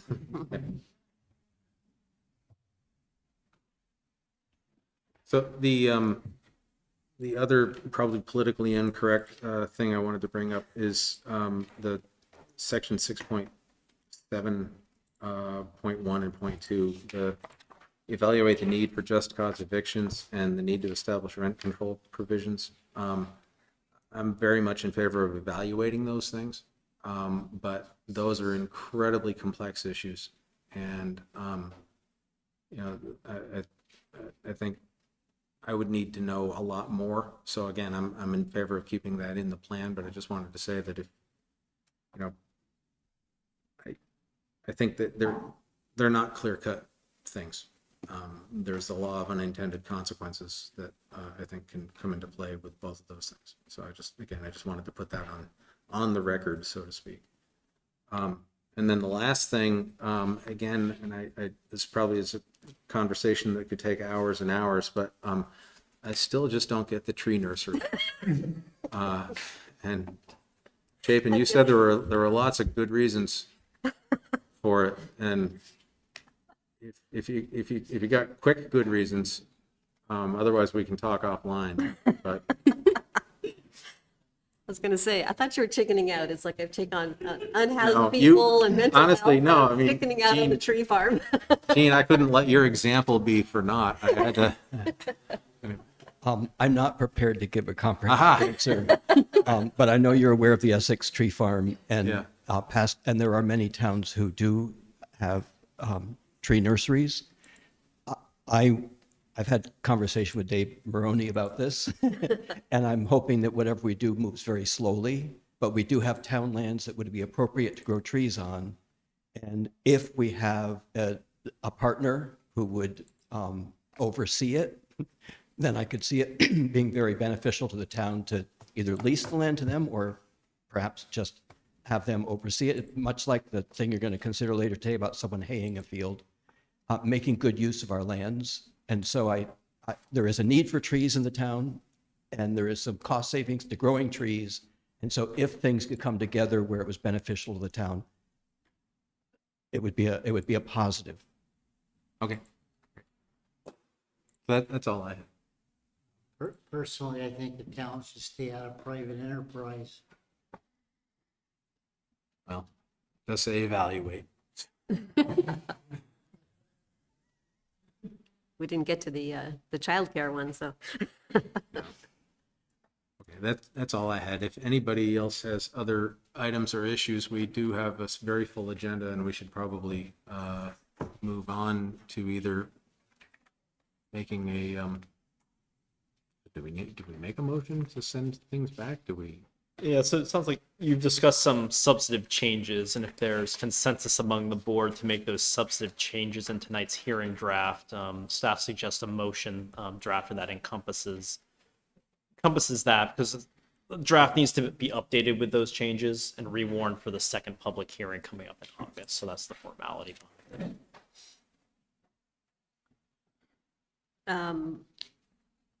I didn't feel that substantive. Let me just look at my list again. What feels substantive changes? A lot of these were kind of edits. Adding some as priorities would be substantive. Yeah, I do. Okay. But I don't know how you'd phrase that in a motion. Yeah, I think honestly, like, just to take the example of when we were talking about funding sources, whether something is a bond or a penny on the rate, changing the words to provide a different example of what a dedicated funding source looks like is not a substantive change. Right. Priority, I want to look at just what the plan says about when we put the star next to something. But, you know, we kind of came up with the idea of prioritization, you know, because it's something that people express frequently when we're talking about a town plan, but I'm not sure that it carries functional weight. Doesn't mean we don't make those changes, and I think we should follow the process of putting them together in a memo for the planning commission to comment on, and convey back. I think we should, you know, warn an updated document in the time frame. But what I'm trying to get at is what level of detail your motion needs to be at right now, so we don't spend, you know, 40 minutes drafting a motion. Well, there is a motion about Yeah. rewarning and changes and so on page 2. There it is. But that would, again, it would be if there was substantive changes. I mean, let me just make sure we're all on the same page. For the priorities, we wanted to add 1.2 as a priority. This, I honestly don't care, except that I think that duplicating the sewer allocation and the TIF, you could take those two out because they're duplicates. That's, take one of the two out, don't take them. And then I would add 13.1.1, but the planning commission could choose something else in the conservation chapter that I think that's a miss. That the two adds and two subtracts would be where I think the conversation landed, if nobody has a problem with that. Consensus? I keep trying to decide if this is cast in concrete and subject to change, or is it a working document? Sometimes it is kind of cast in concrete, subject to change, probably is a more accurate term once it's signed off, correct? Yeah. You can always amend the comp plan while it's in place. There's a process to amend it if there's some items. Typically happens over a 7-year life of a plan. I think in the middle of this process you're in, this motion just to capture this, we'll rewarn it. We'll make sure we've done everything that statute requires a select board to do. But if at your second hearing, there's any really big changes made at that point, I think, Matt, we'd need a third hearing at that point. You then need a third hearing. So for the purposes of getting a plan adopted, I kind of want to speak now or hold the piece on changes. Once the plan is adopted, plan amendments that are sort of might just go to a small portion of the plan or add an action somewhere or remove one. They have to follow this same hearing process, but we don't have to write a whole new town plan in order to do that. We just write a red line of the page that you're targeting. And the last town plan was amended, I believe, twice after it was adopted, and before it will expire at the end of this summer, to meet a couple of requirements the downtown board had for our growth center, and ultimately to add the energy plan. So just like zoning bylaws, there's process to follow, there's hearings to warn, but town plans can be updated, and it often makes sense to update them. In fact, looking at this one, given the timing of this plan, there may be a point where there's some updated data that in a couple of years that we would propose coming in and adding.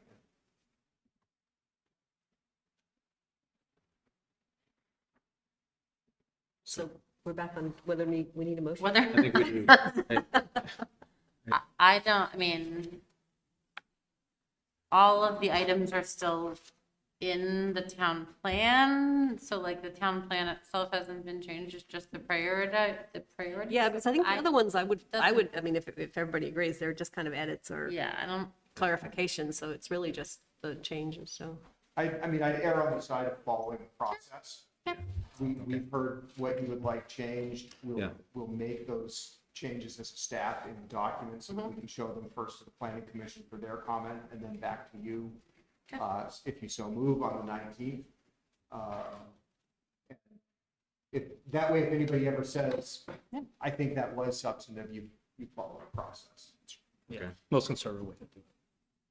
I'll move to update the town comprehensive plan hearing draft to reflect the changes reached by consensus of the select board and direct staff to rewarn the second public hearing with the updated hearing draft. Is there I thought I get seconds if I put them through that. any further discussion? Any discussion on the motion? All those in favor say aye. Aye. Hearing no nays, the ayes have it. So Thank you. Thank you. Thank you for all your hard work. Been a pleasure. Might we take 5 minutes? yeah, so we're gonna move on to the village vibrancy project discussion, but we're gonna take a 5-minute break first. So I'm gonna gavel us out, and we'll be back in 5 minutes.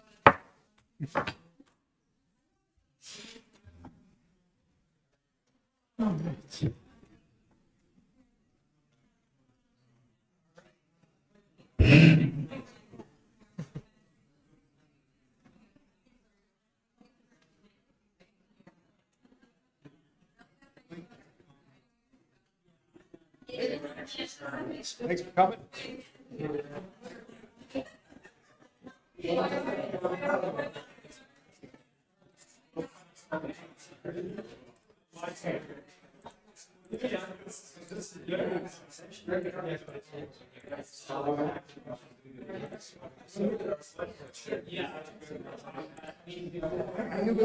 Steve, how are you? Good. How are you? Good.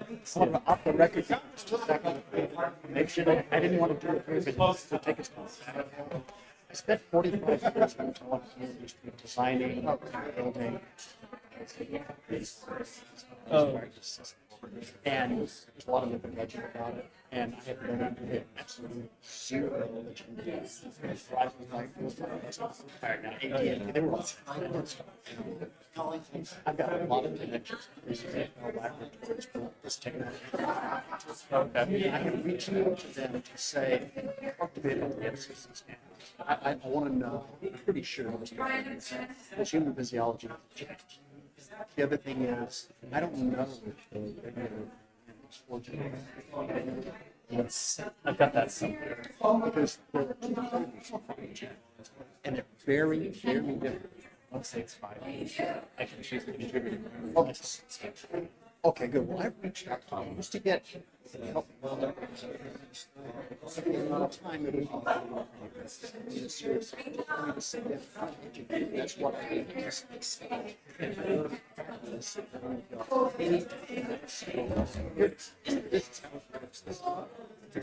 one version of 5G, and this is the one that The mental health. it's such, it's About the Medicaid. the way it was. It's going to be hell. Another real issue.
Paul. Show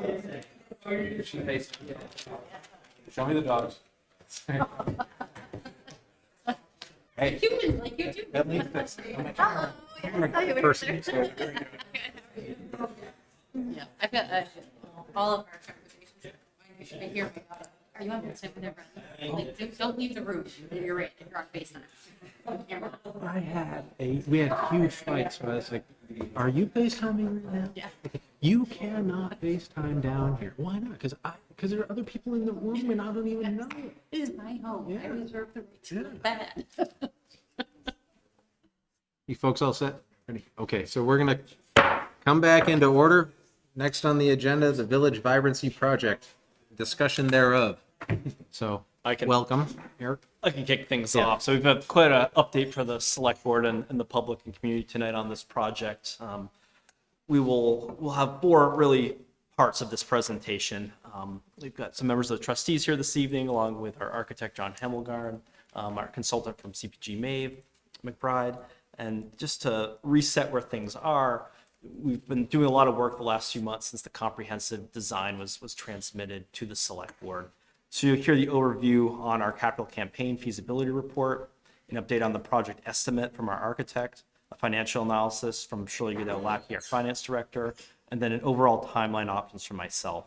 And I just want to say up front, you're going to get a lot of information this evening, and part of it is thinking about timelines. And I suggest the select board may consider a special meeting in 2 or 3 weeks just on this subject, because there may be some decision points you need to think about in the short term here. And you don't have another meeting till August 18th. So I'll say that up front and get the board's feedback at the end of this discussion. And I think I'll pause there. We can jump into our presentation. I'll turn it over to Maeve McBride from CPG Enterprises. The board received, and it's online, a copy of the feasibility study summary report. Mabel has some highlights with that and take questions from the select board. So turn it over to me. Great. Hi, everyone. I'm back. I was here, I guess it was in March, over the winter to talk about what a feasibility study is, and you decided to move forward at that point. And so we were able to conduct this feasibility study this spring and kind of rolled into the summer a bit. But if we could advance to the next slide, I'll just remind everyone what our process was a bit with the study. We were testing a goal of a $3.5 million charitable contribution campaign to the total cost of the project. We reached out to quite a few people. That was a joint effort of Kevin, the library director, the library trustees, and reaching out to invite people to participate in the study. We ended up with 20 interviews, 16 individuals participated and 4 couples. We did half of those in person at the library, which I will say is a little bit different than what we've seen in some of our other feasibility studies, and was quite wonderful actually to bring in people to the library so they could really see what the kind of current status is of the library. Some of these people don't frequent the library as much. Half were on Zoom. And we, in those interviews, asked people the same set of questions, but those conversations sometimes went into different directions. But these were questions about the library, about the expansion project, and also about their potential giving. So just to be clear, again, we weren't asking anyone to give to the project, it's really kind of taking the temperature and theoretically if or how they might support. Great. So some of the major themes that came out of our conversations with folks, first about the library. Many, if not all, felt the library was a very important public institution. Many see it as a social hub for the community, for people of all ages, but especially for children and especially for seniors.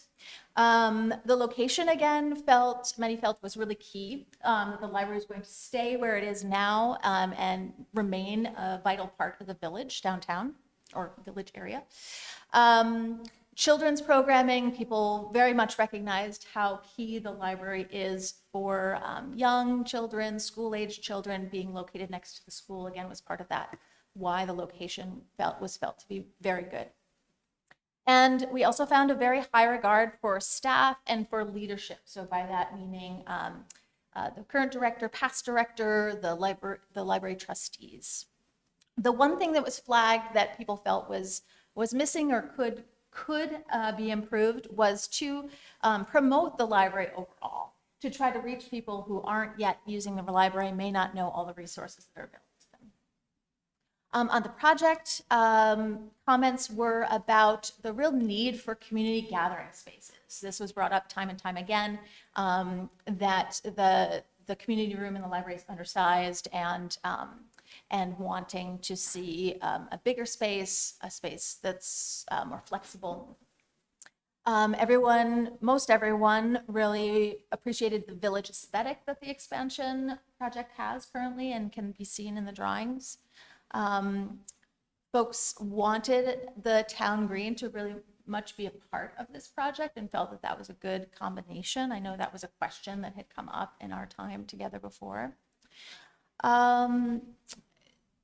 Everyone also felt that if that a capital campaign would be a good thing to do, to collect pledges or to collect gifts in advance of a vote for a bond, for a municipal bond for the project. And then one that was highlighted that was unexpected to me, but was the traffic improvements that the project would bring to. Because you don't have any kids at the school. right. I don't live in this community. You're right. My kids go to this school. And the thing that was flagged as kind of a concern is just about outreach. Some of the people we spoke to, and I think probably some of the people that didn't respond to our invitations or to the library's invitations were probably because some people in the community just still don't know about this, which I know it can be hard for all of us in this room who come to these meetings or participate in these meetings, but that it isn't quite reaching everyone in the community. Great.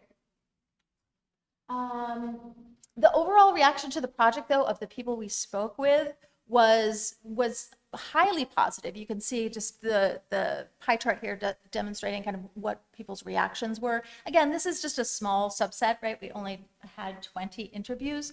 But again, who we tried to interview were really the people who would ideally be most capable to support this project with their charitable gifts.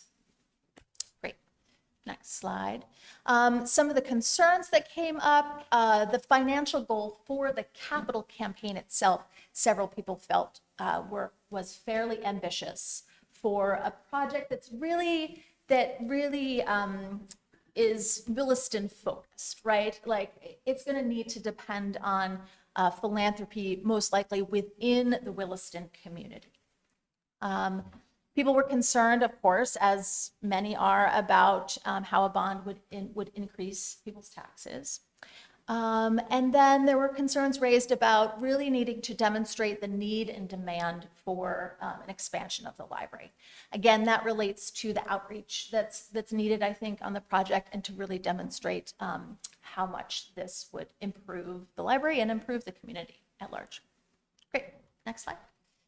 I should say this is quote unquote to gift results, right? These are potential gift results. So what you see here is a combination of the levels of gifts that we found amongst the people we talked to of potential support that they might be willing to give towards this project. So a couple of notable things. We were not able to identify anyone who would be what we would call a lead gift. So that $500,000, $750,000, $1 million gift did not materialize through this process. And but we did find nearly everyone, except for one person, that green bar at the bottom, indicated that they would give at some level. And for many, quite a meaningful sized gift. And so you can see the distribution there. Sorry, the numbers are a little hard to read, but the top level gifts were falling in that 100 to 250K bracket. And I want to see if there's anything else I wanted to say about this. So we did, and I guess that's on the next slide, actually, Eric, thanks. So because of that lack of a lead gift, our recommendation would be to reduce the fundraising goal from what we tested to $1.5 to $2 million. We feel like that is a doable and realistic charitable donation goal for the project. We recommend more project promotion, and that's already in the works for the project. We recommend more donor engagement. And so we've found this with other library projects that we've worked on as well, where many of the philanthropists in a community often don't frequent the library as much, and they don't know what a vital resource it provides for a lot of the community. And so having opportunities for donors to come, open house, like was done in early May, that sort of event will be really key to garnering that support for the project. We recommend a pretty large campaign committee, capital campaign committee, that would do the bulk of the work for this aspect of the project, and recognize that probably a business subcommittee would be another good idea, given the high number of businesses located in Williston, and to seek support for them. Many people talked about a multi-year campaign, so this would be, that as a donor would be solicited, they could pledge to make a gift for multiple years, and that often increases the amount that someone is able to give. We would recommend kind of a quiet phase before the bond vote and trying to secure some of those upper level gifts so that could be promoted along with the vote outreach or the bond outreach. And then our recommendation for timing would be to have a special bond vote in the spring, sometime after town meeting day. And the reason for that is there are a couple of reasons for that. One is that we feel that it's important that it's not during a town meeting day in conflict with other important issues. We feel that in the spring would allow enough time to do some of the promotion and outreach and donor engagement work that we recommend in the report. And as well, getting, since Kevin is new to the role of library director too, would just allow that time for him to get to know the community better and vice versa. I kind of disagree with the quiet phase and the special bond vote. I think we should really try to have this when we're going to have all the voters present, as many voters as in the town as possible present. We don't want to sneak this through on the voters, this is kind of like the school budget, okay? School budget fails. So the school takes their little list of all the parents who have kids in the school. They send them a scare campaign. Make sure you vote, make sure you vote. If you don't vote, it's going to get turned down. So then you get a small group of people who were emailed to make sure they voted, the students in the school, and then you're more assured of the vote being passed. I just, from what I've heard just right here, unless you're going to elaborate further, I disagree with that. Quiet phase is in regards to Fundraising. not about the bond. That's to be completely public, but it's how you typically start a capital campaign with the quiet phase first, which is singling out the donors. Okay, thank you for explaining that part. But quiet with the philanthropers, not the town. Okay, Right. thank you. Yes.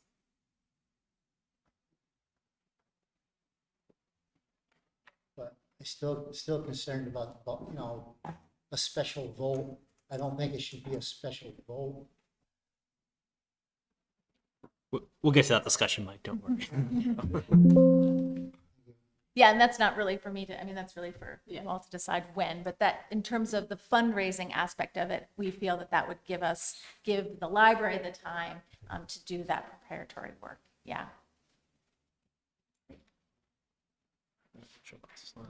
Yeah, and that's it for the slides. So open for questions about our study. I think all of you received a copy of the report.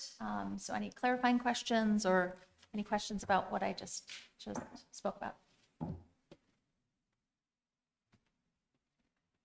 I'm a little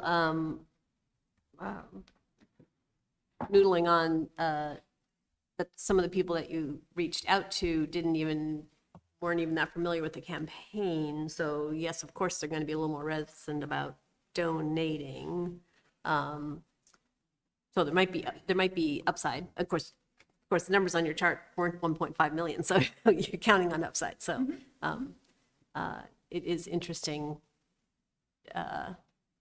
I could see somebody not understanding really the details of it, but to not know we're doing it at all is like, holy smokes, how do we get, but anyways, so did you get the feeling, or do you have a feeling one way or the other about how if with more public engagement, the number, would we do better on fundraising, I guess? I'm not asking it right, but. Yeah, I mean, I think what we typically find, we've done feasibility studies like this in the past, and there are certain, multipliers essentially that we typically see. And so what we identified and what you saw in that bar chart represented about 400 to 800K in that range. And so, with only interviewing 20 people in a community of this size, I mean, that's kind of what we feel like would be feasible. Now, that said, there's always the possibility that, I think the main thing that would change the amount of charitable giving that you could expect would be for a lead donor to materialize, essentially, as has happened in the past. Kevin could tell you a story about that's what happened in Shelburne, came out of the woodwork, essentially. And so, and what our recommendation is it's much better to have a doable goal and to achieve that and maybe go beyond that than to have something that you don't achieve, especially when you're looking to have the municipal bond cover the other portion of the project. So that's what I can say about that.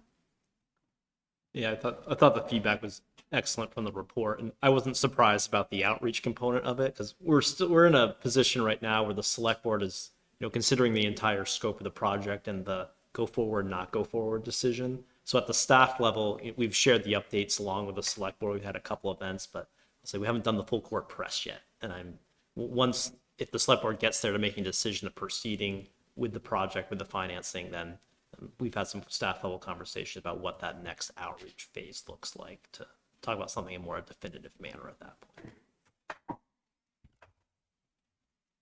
I guess it's just like the one capital campaign that I was involved with, it was for our church. And so everybody in the church knew this was a problem, knew we needed to raise the money. We was well talked about for many, many years, well understood that it was a need. And then we did the, reaching out to the lead donor kind of things. And so there was nobody who said like, oh, I hadn't heard of this. Everybody had. So hard to do a feasibility study when people don't know about the project, I would think. So. Yeah, and it's challenging for libraries too, like you give the example of a faith organization or other nonprofits that might be running a capital campaign. The library in Williston is publicly funded, right? Mm-hmm. And so it doesn't have a history of fundraising and reaching out to donors and doing that kind of relationship maintenance with the philanthropic community. And so, there have been fundraising projects, not that the library hasn't done anything. There was the bookmobile, there have been the other expansions from previous years, but not that kind of year-to-year fundraising. And so it's always a bit more of a challenge. That said, I think the library is a really compelling, recipient of charitable dollars. And also the one thing that is going for it is that it also is kind of a one-time thing, right? So you can whoever does the solicitation can approach someone and say, well, we don't have to come to you every year, for the library, but this time is really an exceptional time of change and transformation for this institution in our town. So.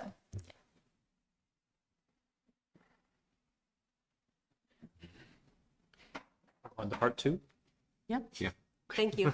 Okay, yeah. So I'll invite John Hemmelgarn, our project architect, up just to give a brief overview of our project estimate right now. I included it in our, just speak to the number, but John. This will be very short. Yeah, it's in your materials.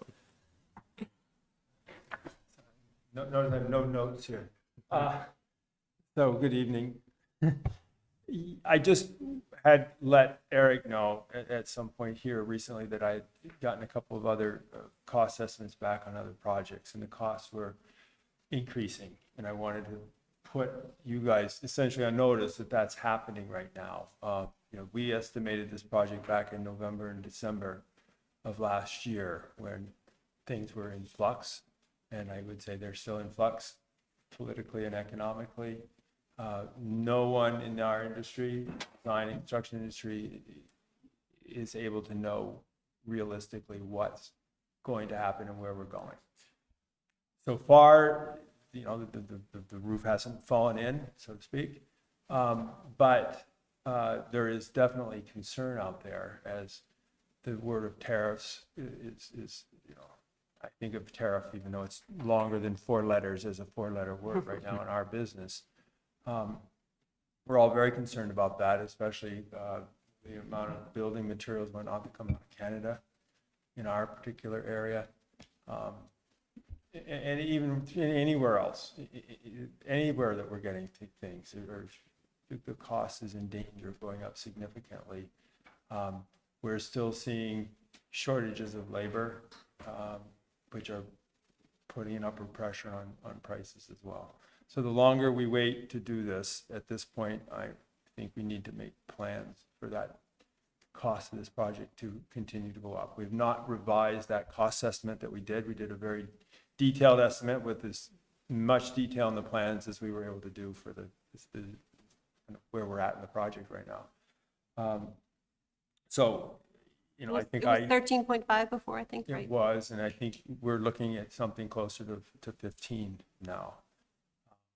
I don't have a lot of data to back that up. I'm just raising that flag right now that's what I'm seeing. I'm hopeful to get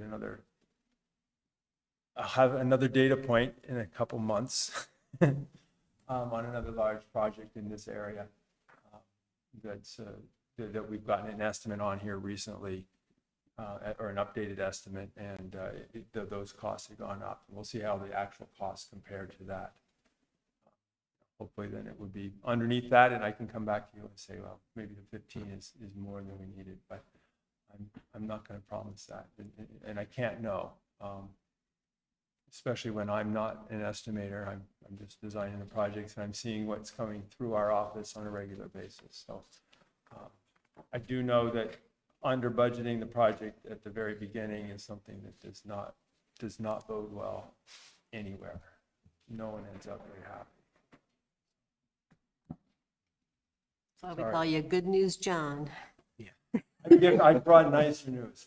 I'm very excited to see some of the results that Maeve was just showing of it. That a lot of the pieces that Barb and her group kind of focused on are things that are very positively received, at least initially there. So, and again, I really want to compliment the committee and you guys for setting that up, in that, we started with a strategic plan for the library, and we started with the public engagement, and those things really did drive what this project is. And I think that's a really good, solid foundation for moving ahead, if you do, in terms of kind of establishing a need for the project and for gaining public support.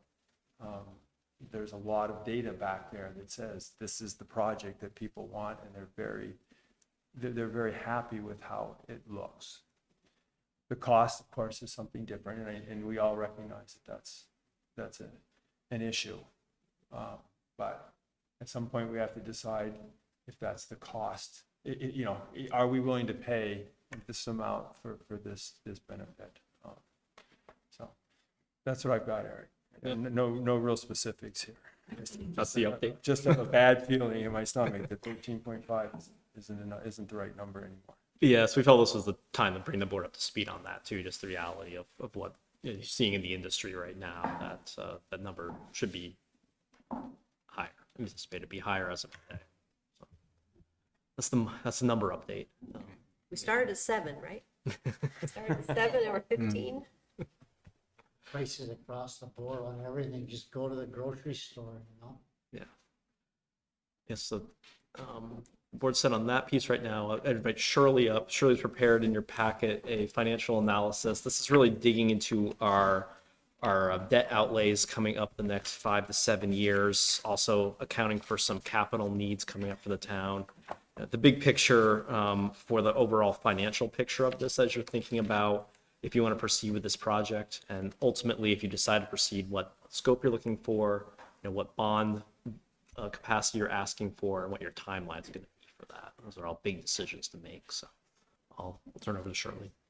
And with that, so I think that the very first thing in my very first sentence in the memo is just emphasizing these are all projections. None of these numbers will hold at the end until we have final numbers. So even in regards to the FY27 capital plan. So, as Eric and I talked about putting these projections together, there were two things. There were what additional debt and what we knew we were going to have for 27 capital projects because of changes made to the 26 budget for capital projects. So we needed to look at that piece in regards to this to see how both of those things together would impact the budget long-term, but especially FY27. So I'm going to look at this long spreadsheet and just talk about this. And I'm not going through every number. You'd all be going to sleep. But so the first section of this spreadsheet is our current debt that's outstanding on the books and how the principal and interest payments on that until it rolls off our books. So then, and no offense to the library, but we were prioritizing the next little group are things that are on our normal capital plan replacement that we know we have to replace and we typically do with debt. So the fire engine, we don't quite have a PO on, but we'll very shortly. The ambulance, we've already issued a PO because of their long 3+ year lead time. So those are commitments, and the communication tower has been on our capital plan. We put it in here because of just the public safety issues, being able to communicate throughout the town. So, so then you have, I just carried the totals down to say, okay, here's the debt, or if you look at any particular year, principal or interest, you'll see here's what we've already committed to. Here's what we expect to commit to. Here's what the numbers now look like. There's the increase from our current debt load. And so the third part of this schedule says, okay, so we worked with the bond bank and they told us about a program for energy efficiency. So that's why you see the 15 million broken into pieces. That was our best estimate from John quite a while ago. And it has a much lower interest rate, so we wanted to break that out. But so we used 13.5 million and 1.5 million for those two pieces of the debt. And then you have a new total for what the debt service would look like. FY26, nothing's changing. So FY27 on. And then at the very bottom of the page, you'll see, if you look, it says FY27 total, and it's $1,185,9302. So that would be our total debt service for FY27, and it represents roughly a $850,000 increase from FY26. And if you go to the next year, you'll see all those changes. FY29, we have no new debt projected, and so you start seeing that decrease by a little bit due to the debt service payments. So with that, I'm back to the memo. I just rolled the debt forward for you year by year. So you'll see we're going to start from 6/30/25, that $5 million 184,000 and change, that will be the actual ending balance for the fiscal year of our debt outstanding. And again, I should emphasize that is just principal balance. It's not interest. I'm just rolling the liability. So you'll see principal payments, our outstanding debt at 6/30/26, and then the new debt we're going to bring on, principal payments, and it continues. And I just went to 6/30/03. But it does emphasize the large increase in our outstanding debt. So as I was reading back through this today, I thought, one thing that we should have and we don't is we don't have any debt management policy. So we should put that together with or without this new debt. And the other thing I can look to do is to do some debt ratios for the select board, so we can look at that. It's not a very common thing you see with municipalities, so I can reach out and see if any of the other municipalities close to us have ratios, so we could see where we compare. I can at least calculate ours, because there are ranges what we should be in for different debt service ratios. So I can look at that as well. Would the bond bank have, I'll ask them. yeah, I'm sure they do. 'Cause- Yeah, I was looking at the GFOA, Government Finance Officers Association, to see if they had some more information. They mostly just have like, here's what you should have in your debt policy, but no examples of, Yeah, I'd you know, check what the they bond- I'd thought check- were good ratios, where you should be. I'd check the bond bank. So the next piece we looked at, so I'm going to go back to our budget for FY26. When we put that together for the capital budget piece, we knew well, first of all, there were the limitations of how much we wanted to increase the property taxes by in FY26. So one of the ways we accomplished that was removing a lot of the ongoing capital savings for a lot of the equipment. So we said, okay, we know in FY27, I'm on the top of page 2, and there's the 2 bonds and a note that we're going to roll off for $278,000. So we said, okay, we have that. We want to keep the budget level, so in FY27, we'll basically double up the capital savings for all those equipment accounts. So that was our mindset back then, and of course, this new debt has changed that. So the principal and interest on the new debt would be about $1,142,000, and so the increase in the debt service would be $863,000. Now, if you look at this, I just told you it would be $850,000. The difference is this is taking into account debt service that's going to be paid. This isn't. So a little bit of difference because debt service payments.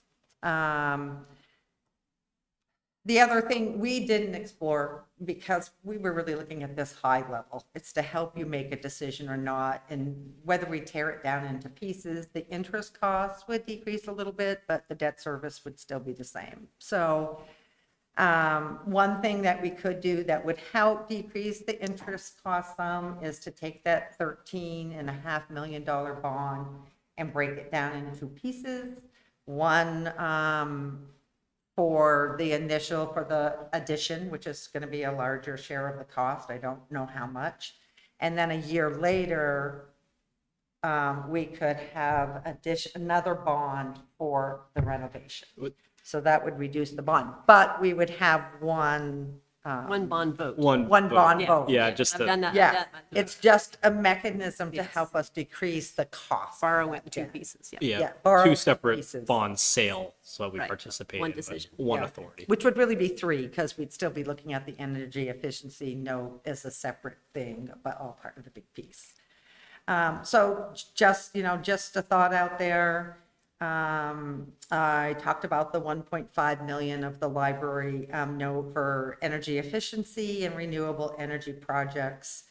There are some requirements that we need to make, but in talking with Ken at the bond bank, he felt like this project would definitely find this 5% savings in the cost of energy. And I think that's a 2.1% interest rate. Yeah, so it's right around 2.1. there. So it's Yep. it's worth doing. Yeah, so, yeah, it's definitely worth it. So the next step after looking at the debt was to look at the FY '27 capital needs and how that was going to impact our FY '27 bond. So you may be familiar with this and you may not, but in your packet, these last 2 pages, this is what I started with because we haven't even started the FY '27 budget. So I started with this. This was our 5-year, this is FY '26 and the 5-year projection. So I'm using the FY '27 as a place to start. I gave you little reconciliations on the bottom of each page, one being projects and one being equipment. So I used this to roll into this document that you're familiar with as well. And said, okay, how are we gonna fund this FY '27 capital? So I'm looking at this page of your document. And our first mission in looking at this was to reduce or almost eliminate our reliance on the Community Projects Fund, because we're just not going to have that going forward, and we have to wean off of it. So there were only 2 projects that we put there. One was the old schoolhouse, because that has been, half of that project was done 3 years ago, and the other half needs to be done. So we thought, let's use, it's a one-time project. It's a good use for the Community Project Fund. The Town Trail Management Fund, the additional 10,000 there is for that Allen Brook Bridge that Ted really wants to have completed. Because we think what we have currently is a little short from the latest estimates and the additional work that's going to be done when the engineers have been looking at it. So that was like a one-time project. So 35,000, which meant we pushed things into the operating budget and we added more to fund balance. So I'm on the very last line, or 2 lines of the report, or maybe 3 lines. You'll see the totals of how we are at this point just estimating that we would get the capital funding that we needed. And just comparing that to the FY '26 estimate. So I'm looking at the very first column, the operating budget. We have 696,000. Last year, we used 400,000 out of the operating budget. So we're looking at a $296,000 increase. So that is a direct impact to the tax rate because we're increasing what we need from the operating budget from the general fund. Impact fees is a decrease because we had the recreation planning master plan in there last year. That was one time, once and done, and it's coming from impact fees. Impact fees do not affect the budget. And then the general fund budget, last line, we're looking for 206,000 additional to come out of the fund balance. Now, for FY '26, my best projection at this time is we're probably going to be pretty close or maybe have some excess because of we're expecting excess ambulance budget revenue over budget. So from that respect and the fact that we've always wanted to push down the fund balance some, and we haven't done that yet. So this would be a way to bring down that fund balance a little bit more, still above, our range is 10 to 20%. So maybe it brings us a little closer to halfway, that 15%. So that's why putting this together, I was comfortable with that number. Any questions yet? Okay. I'm now going to the very last page, and I just talked about a lot of this, so I'm going to ignore it. So one of the other pieces of favorable budget revenue that we know we're going to have starting in FY '26 and will continue on is the local options tax. So we did get the 5% additional. So I just looked at our budget this year, FY '25, I anticipate we're going to be really kind of right on budget. So FY '26, I just used that same number and said, okay, let me add 5% of that. That number is 200,000. So for FY '27, we might have potentially $200,000 more. So whether that just goes to the budget, it's dedicated to capital projects, whatever, but we're just looking at, there's a little source of revenue there. We could look at, just since we're talking big numbers here, it's offsetting a big, it's the increase in the debt on this other page. Yes. So, Which you could kind of say, leave, those Doesn't are matter. pretty close, and so we can take that sort of off of our, Yes, I think. yeah. Not all of it, but. So, in the middle of the page, so here's the summary of it. So we have for FY '27, increase debt service, 848,000. Increase in capital needs, 296,000. So additional revenue to be raised, 1,100,000. Minus 200. Minus 200. What was that face you just made, Greta? And that is without, and for true transparency, without considering all of the other costs of just operating the town. So, wages and benefits are going to go up. So, let's see.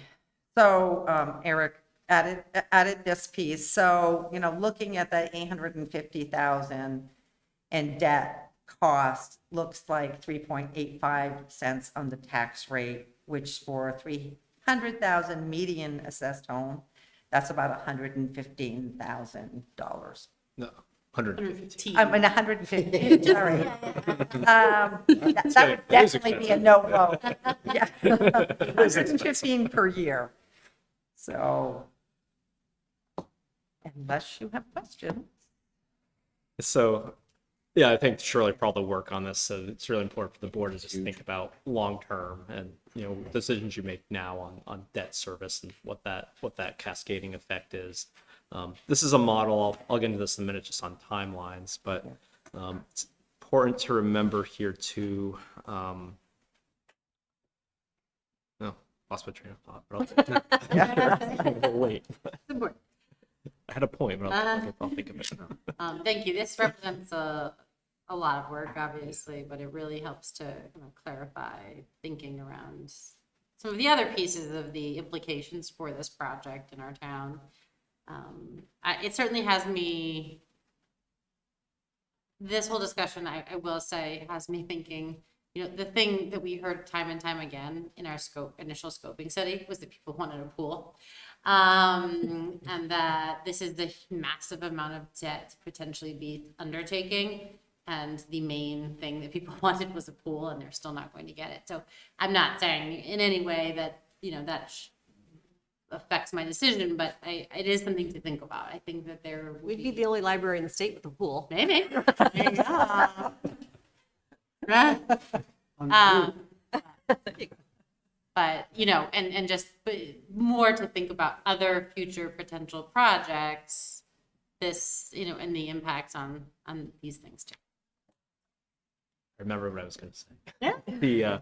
So this reminded me, this is the most conservative model too, looking if we needed to go to bond sale for that full $15 million projection. If, a capital campaign was successful and ultimately we didn't need to sell as many bonds, then the debt payment would be different. But this takes the most conservative estimate. If we didn't raise a single dollar, didn't need to, just so you're all aware what that looks like. I think that 10% wiggle room John will eat that up before he sees us again. Yeah. I agree with you, Greta, and we just spent an hour hearing about all the things that the town wants, right? We want parks, and we want bike paths, and we know we have a fire station expansion looming. We have it, not even to mention just all the operating, like our public safety department heads are screaming for more people. That have to be funded somehow. And so that's what really scares me. It's really hard to look at. I love this, the concept. It's beautiful. I would love to spend time there. I love the library. My kids basically grew up there. Totally support that we need to do something at the library, but what are we not, what are we gonna have to give up? I didn't even put the community center on that list I just said, right? What are we gonna have to give up in order to have a $15 million library project? And that's really what I'm struggling with. Not that this isn't a fabulous project. It's like, does that mean we have to say, okay, well, we just said the town plan that we're gonna prioritize parks, and we're gonna prioritize, you know, more connecting our bike paths, and, well, just kidding, because, you know, $115 per year on the average house, that doesn't sound like anything at all. It's like, yeah, we can sell that, but that's probably 3 times that much when we start talking about a couple of years out. No, and all the other pieces, yeah. Right. Yeah. Yeah, not that this project could be 3 times that, but. No, we but, start adding right, and those. that and costs of, yeah, Yeah. all the other things that will increase our town budget. I will add, I'm still in favor of advancing this project, because I do think that I would like to put it to the town to vote on this. I think that ultimately, the town has expressed immense interest in this too. And I do think that, you know, we work for the town and for the people of the town, and so I think ultimately it does need to be up to them to decide whether or not they're willing to take on this debt. So let the people talk. The thing I struggle with that is that people don't even know there's a library project, let alone the fact, do they know that, yes, this is fabulous, it's only $115 a year, I'm voting yes, and then when we come back next year for the fire truck, they say, what, are you kidding? You raised my taxes went up 10 cents last year, I'm not voting for that fire truck. And that's where I kind of think that, while I agree with you, and I know we're going forward with some library project, I know that that's it. But to me, I suspect that that's where we will end up, some library project, but I don't think you can just say like, oh, some vote, easily. We might land there as a select board that we don't, that that's where we want to go, but I'm concerned because not everybody out there has all the information. If we were to if we were to pencil in all these other projects at some amount of money and with the debt, and we saw what that did to the debt service out 5 years from now, would we be making the same decision? Maybe that's something we could pencil in there. We'd have to think about it, but. I look at the current debt at 4.5 million, and with the fire truck, the ambulance, and the communication tower, we're essentially doubling our debt. And then we add the library. You know, right now we have a $15 million municipal budget. 75% of that goes to salary and benefits. That means we've only got $3.75 million to run the town. Right now, we're running the town, the roads and everything, on $3.75 million. Right now, our current capital and bond budget is about 8% of that. If we add this library expansion, $13.5 million, it's going to cost us $1.4 million just to pay that debt. And out of a $3.75 million, that's over a third of the town budget is going to be paying for this library. Of the town non-personnel budget. Non-personnel budget. Right now, that means we'd be spending about 35% of the town budget that we use to run the town, 35% on the library, versus right now, 8% on all of our capital and bonds. I'd like to see those numbers, you know, those are just my guesses looking at the numbers this afternoon, but those are some pretty high numbers, pretty scary numbers when we talk about wanting to put a walking path between the village and the town and all these other projects that we want to do. We're talking, if we could do everything we wanted on our wish list, over half of our municipal budget would be going to bond debt. I'd like to know what the ratio is on other towns versus the 8% we currently run at.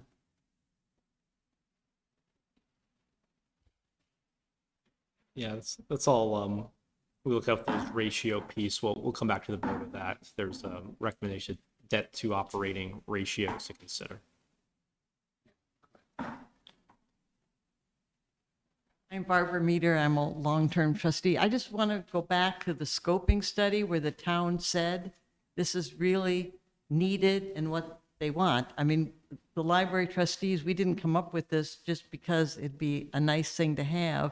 The library is very overcrowded. It's used more than many other libraries in the state.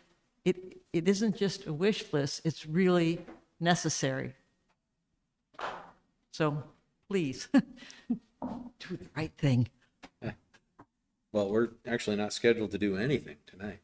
So, yeah. Want me to briefly go through my timeline section here? So the last part of the memo looks at some potential timelines. The central decision point for you is whether you want to seek authorization to go to bond sale for the project from the voters. As we talked about, you can ask for approval up to the full amount of the project, and then as we secure other funding sources, i.e. a capital campaign, what we actually go to sell for bonds could be lower than that.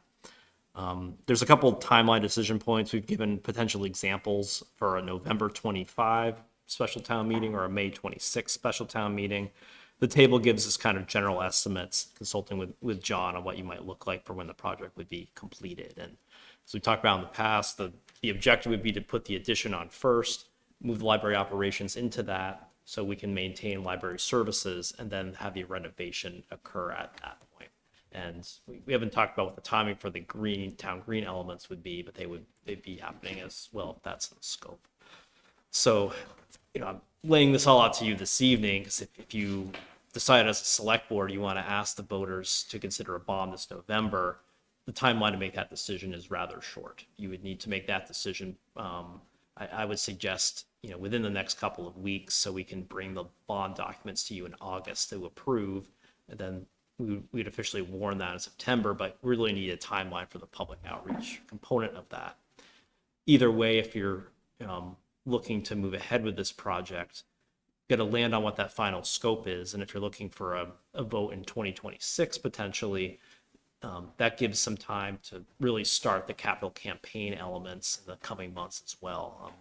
We met as a staff and with Maeve, there's pros and cons to each here to think about, but I think a big decision point is what's kind of that project scope and budget you want to work with, because if you're starting a capital campaign, you've got to really share what the project is at that point. And if you change the project down the road a little bit next spring, that creates another element there. So that's my thought for, you have a lot of decision points to make, but suggesting absorb a lot of this information, and if you want to reconvene in 2 or 3 weeks to kind of take these to high-level discussions of where you want to go with it and how the staff can support you in following up on questions you have this evening. Well, we could, but I think when this was a $7 million project, or maybe even a $10 million project, maybe a little less if we had fundraising, I was saying, like, well, let's go this fall because you could break ground next summer. But there's no way we're selling a $15 million project in a couple of months. And I think so. So I don't see, personally, I don't see any feasible path to putting it on to having a special vote in November. I think we're getting ahead of ourselves thinking about that. I'm going to about any type of thing going to the vote. We need to see the debt ratio. Well, that's my point, is that, so I'm just saying is that I think that if agreeing we were really, for some reason, really hell-bent on trying to do this in November, we'd be working a lot fast. Our timeline in the next couple of weeks would be a lot. I also think it's important to know that, sorry, Ellie, for you, that the recommendation was that for May anyway, Right. To give time for a capital campaign to kind of go through that initial phases anyway. And I think that, Sarah Mason also shared some information today about, the kind of the cost of, a special election and how that would work and things like that too. And I think that, going in May would also allow us to budget for that potential in, and to figure out how we're going to, pay for that going forward. So. Well, it'd be advantageous if we are going to go to a vote to have it in November, because between November and May, the costs are going to increase, and perhaps any additional funding we'd raise through the capital campaign or whatever would be completely washed away.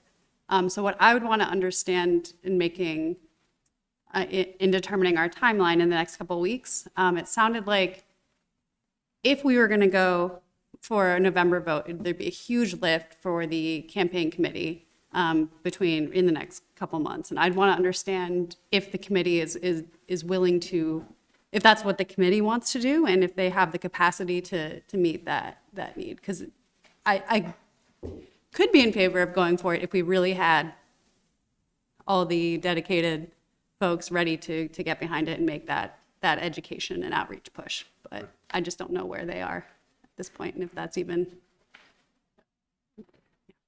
So is the board's preference to know what those pledges or gifts look like and go to the bond bank for a smaller debt? I thought we couldn't do that because they're only pledges. So I thought you had to go get, you have to go to the voters with the whole thing. Yeah, it's a town attorney's recommendation. Get borrowing authority for the full amount of money, and then when you actually go to sell the bonds, you can offset it from pledges, grants, other amounts of money. But it's a very need to message that well to the community to understand. There's these different elements at play here. Maybe I didn't understand the budget, the 3.75, the 1 point, the numbers, I mean, were the numbers that I was throwing out, Gene, accurate? I wrote them all down because I got to go follow your own logic. So I can't do it off the top of my head, but I'm gonna go look. 'Cause maybe my math So- is all wrong. I don't know. So, I mean, because I've never really looked at it and said this is a percentage of the non-personnel costs. I usually use the whole budget in my head, so Because I think about, here we are, we're running the town on essentially $3.75 million.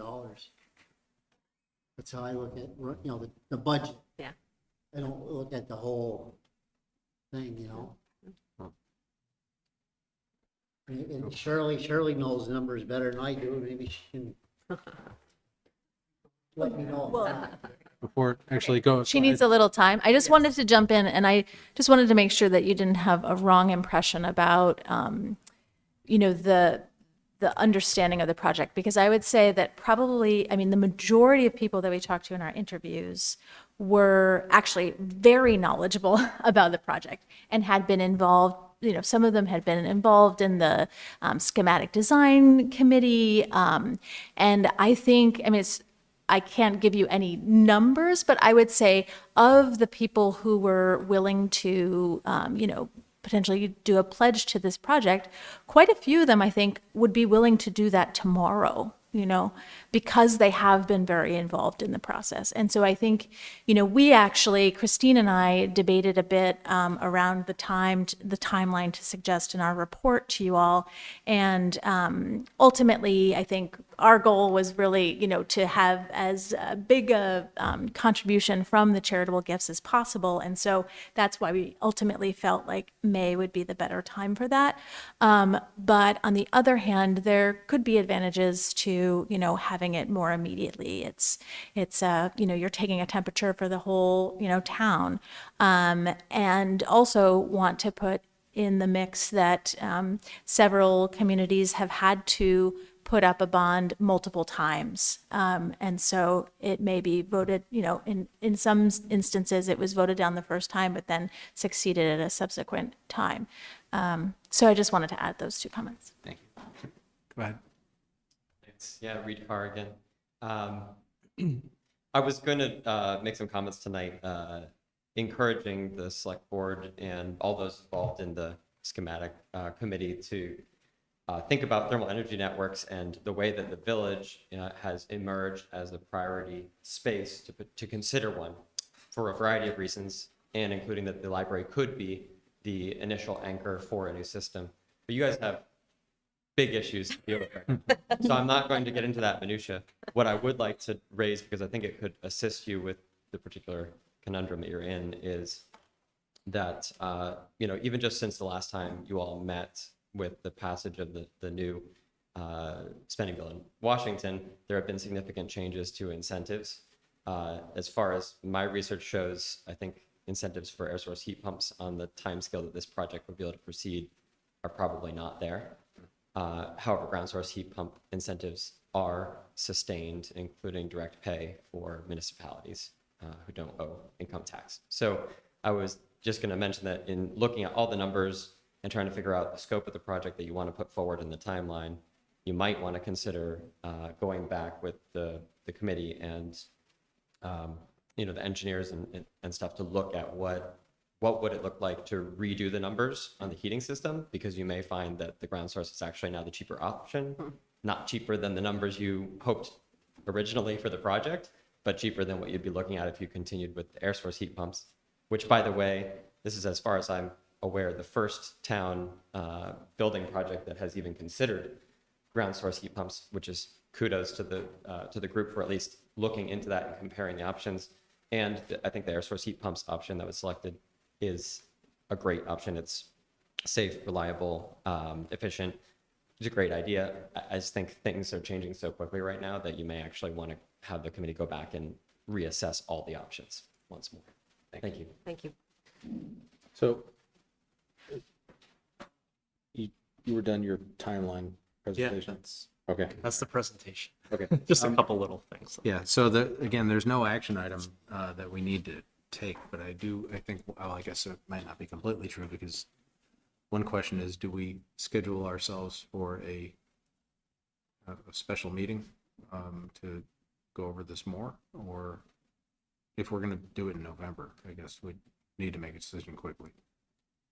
Yeah, that would be the most urgent need. I think the other piece is if you're wanting to wait, and if you're, as a board, you want to ask the community this question at some point, you don't know exactly that point, but you're narrowing on a time of year per se. The capital campaign component of this project could start rather soon. If you're not having a bond vote this November, Kevin's done some good work in working with the trustees and the Friends with starting to get all the groundwork and the technical and the systems in place so we could stand up that capital campaign. But I think it's important for the capital campaign just to know what is the scope of the project that you want to move forward with. So those are that's a key elements of the questions too here. I'd be interested in the debt ratio, that's important. Right. So to answer your question, for the FY26 operating budget, capital expenses, so capital and debt service is 9%. So it was 9%. You said 8, you're off 1, Mike. That's because you sat next to me for all that time. You're getting really good at numbers. I told you, I just rounded numbers up in my head. Thank you, Shirley. You're welcome. And if we did come up with if we added $15 million to that, how much would that percent be? Well, I can do some math to get back to you. I don't want to give you the wrong answer. They did have a different budget too. And our overall budget pie is getting bigger. Yeah, it gets The bigger ratio as has well. changed, too. Yeah. So the debt ratio kind of things we want to come back on. I'm really curious with the other, even if we just talk about the other capital stuff that we're talking about, how much this is going to roll up to.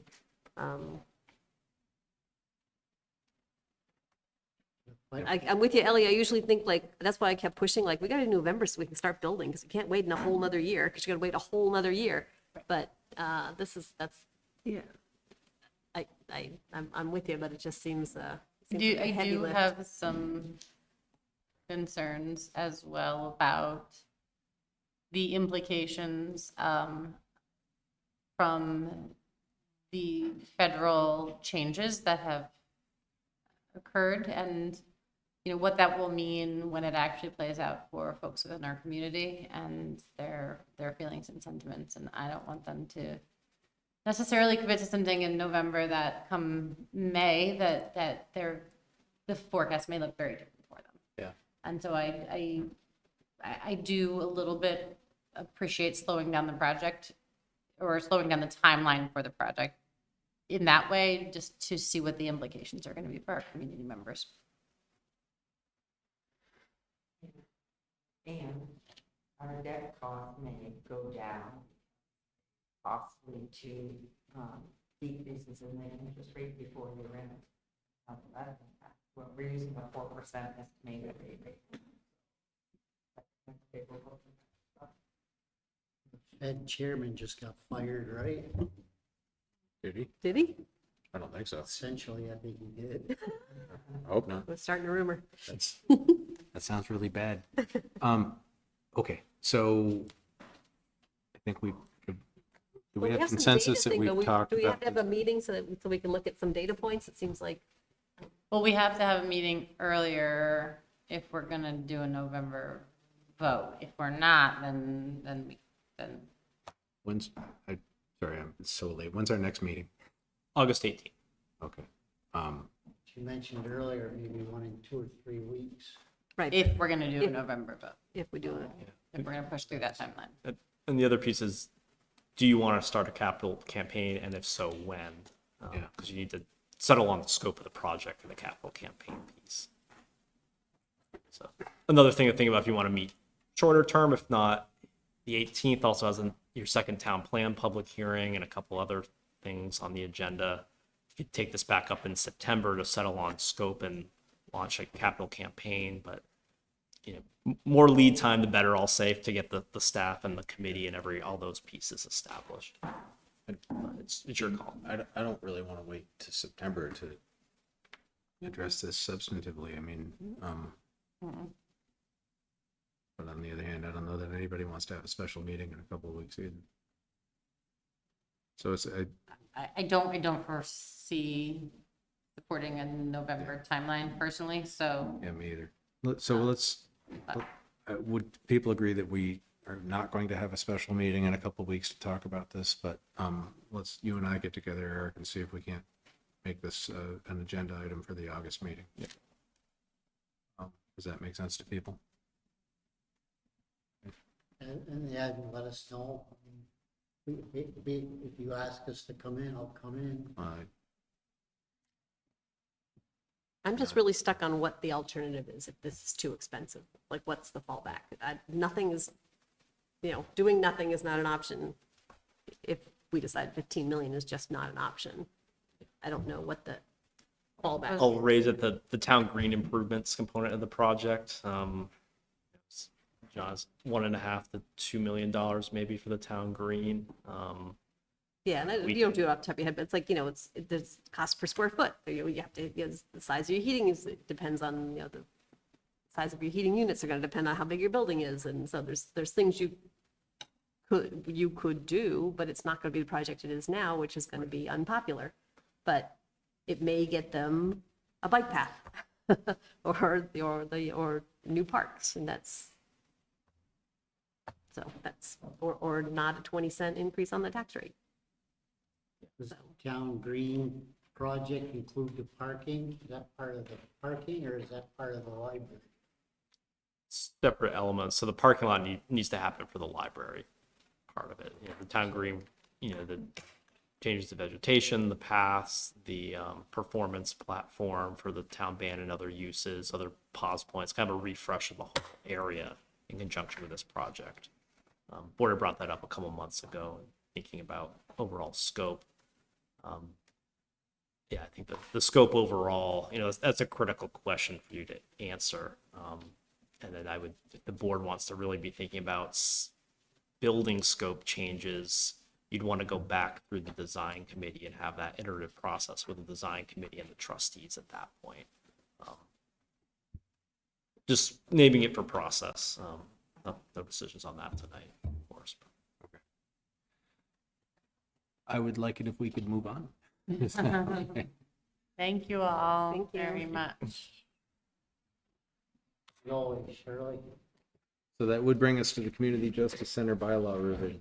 Yeah, I can be fairly quick with the rest of these things. So just a reminder, earlier in the month, our grant funding for the CJC shifted from Department of Corrections to Attorney General's office.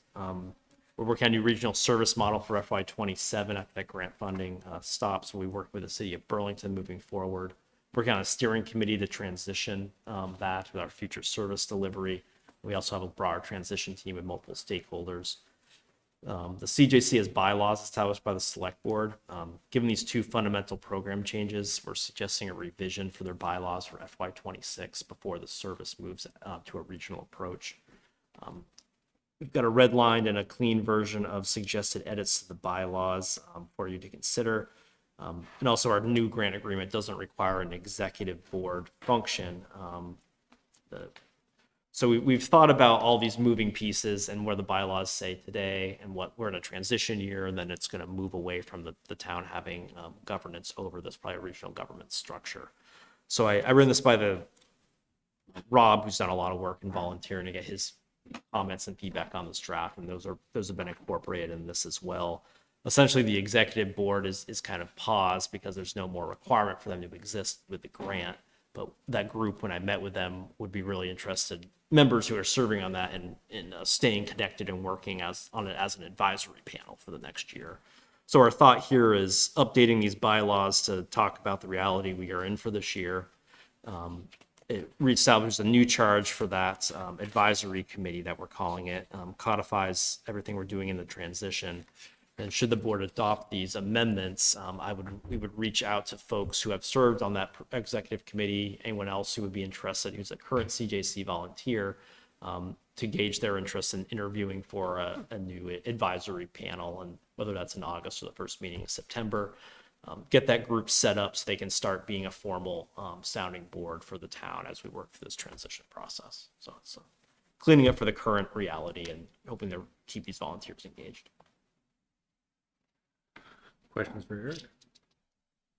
Thank you for the clean version. My eyes were crossing with the red line. It was like, I can't read this. I A lot of have, red you have a lines. clean version. I turned the page. Oh, there's a clean version. I kind of like reading. I mean, I was gonna say, there's actually something to be said about like the way different brains function, because I was like, oh, I need to see. No, it's like, But I like to make sure that, you know, the services of the board aren't changing, that, you know, they look, you know, except for more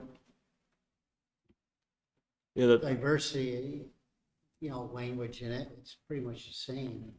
yeah, that's a good point. So being a CJC volunteer, we addressed that in here as well. It would maintain the current services. You're working and you're serving on the panels, and those folks they have another change is this DOC used to do a background check process, and there's a process to onboard those volunteers. So with this process, we would take on that in-house. We would do a similar process. Then we would have our program manager and our police lieutenant be the folks to give approval for those operational volunteers, I'll call them, who are serving on those restorative panels. Then the separate piece is this advisory board, which is made up of a subset of those volunteers that is appointed by the select board in a similar manner as the former executive board was. And that's why we would ask the board to interview those folks. Do you have a new charge for those folks? So kind of separating from the governance side and the operational side of what the CJC functions are.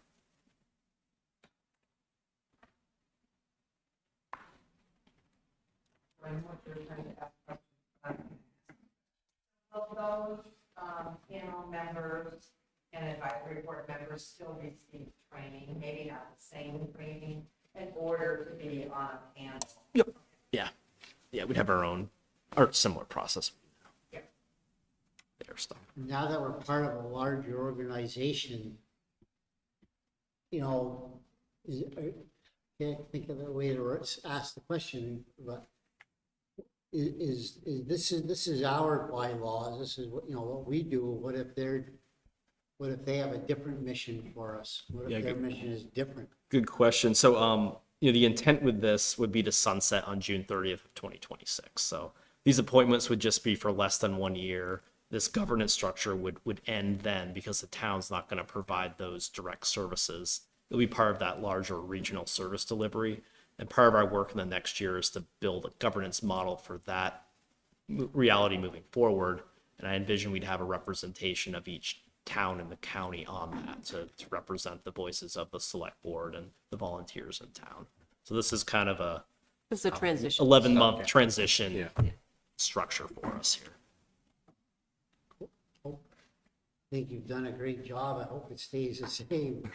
That's the intent. And, having these engaged volunteers as part of that overall process with some formality behind it by the select board, I think lends a good voice to that process with that formality. So if there are no more questions, there is a proposed motion. I move to adopt amendments to the Williston Community Justice Center bylaws as presented. Is there a second? Second. Chair recognizes Ally. Any discussion? All those in favor say aye. Aye. Aye. No nays, the ayes have it. Next, temporary event permit. Yeah, this is a Touch a Truck event. It's held at Trinity Baptist School. They've held it for the last 3 years or so, I think, and it's always been a timing issue in August to get on the board's agenda. Staff's reviewed it. The event's gone well the last since they've started it, recommending approval by the board. Questions for Eric? If not, a motion would be in order. Move to approve a temporary event permit for Touch a Truck on August 9th. Is there a second? Second. Any discussion? All those in favor say aye. Aye. There are no nays, the ayes have it. Catamount Community Forest Mowing Lease. So this is back to you. You did an extension a couple months ago, so that the lease agreement's been developed, reviewed by the Forest Committee, I believe, and the town attorney. The farmer, the DeGraffs are the process of reviewing it, suggesting just to have this moving ahead, consider a motion to authorize the town manager to enter into this agreement with final approval by the town attorney should there be any final details to work out with the DeGraffs. I think they need hay in August, so trying to get this formally in place. Questions? We really have to approve this? You have to authorize. Use of town lands. Yeah. My only, question really is kind of the environmental pieces of it. Has it been reviewed by, for environmental impacts by either, conservation or whoever, to make sure that this is the best, safest use of our land? Yep, and our conservation planners worked on this and educated the farmer about why the town is looking for these, especially with bird nesting habitat. And Greta, if you're really interested, in approximately 6 months, there'll be an opening on the committee that manages this property, and you could be appointed. Or somebody else. Mike and I have both done our time. Any further questions for Eric? I move to authorize the town manager to enter into a lease agreement with Harold DeGraff for mowing at the Catamount Community Forest, pending the final approval of the document from the town attorney. Is there a second? Second. Any discussion? All those in favor say aye. Aye. There are no nays, the ayes have it. Manager's report. 2 quick items. Staff news, just want to publicly recognize Wilson CJC Executive Director Chris Lee McSweeney. She recently stepped away from her role at the beginning of this month. Big public thanks to Chris Lee for 15 years of service to the Williston and nearby communities. And as you saw walking in, our parking lot project is well underway. They've been doing a great job, and good things to watch out the window here at Town Hall to see the trucks moving dirt and digging out there. So You might let us out the front door, because I'm going to kill myself trying to navigate that mess in the dark. yeah, it's a good idea to go out the front door to see. Forgot where I parked already. Yeah, flashlights are. It's gonna be amazing though when there's lights out there. I was almost late because I had to walk all the way from over that side of the building. Darn. That's all I have. Okay. Final thoughts on any item from this meeting? Any? I have some catering permits. Oh, I'm sorry, go ahead. That's okay. 4 catering permits. Isham Family Barn Wedding on September 13th from 802 Cocktails, looking at 150 persons. Wedding at Isham Family Barn, September 27th from 802 Cocktails, 70 persons. These are all 802 Cocktails, I guess. Another one at Isham Family Barn, October 4th, 85 persons. And Isham Family Barn, October 25th, 117 persons. Move to approve. Is there a second? Second. Any discussion? All those in favor say aye. Aye. One abstention. Approved. Now, any Okay, final thoughts? now, any final thoughts on items from this meeting? Did we have a warrant to sign? I signed one a couple Do days we have a ago. warrant, Shirley? I didn't. Sorry. No, Guess we'll do it on the 18th. August 18th. Okay, if nothing else, we are adjourned. Marathon. Oh, yeah. Roll the save.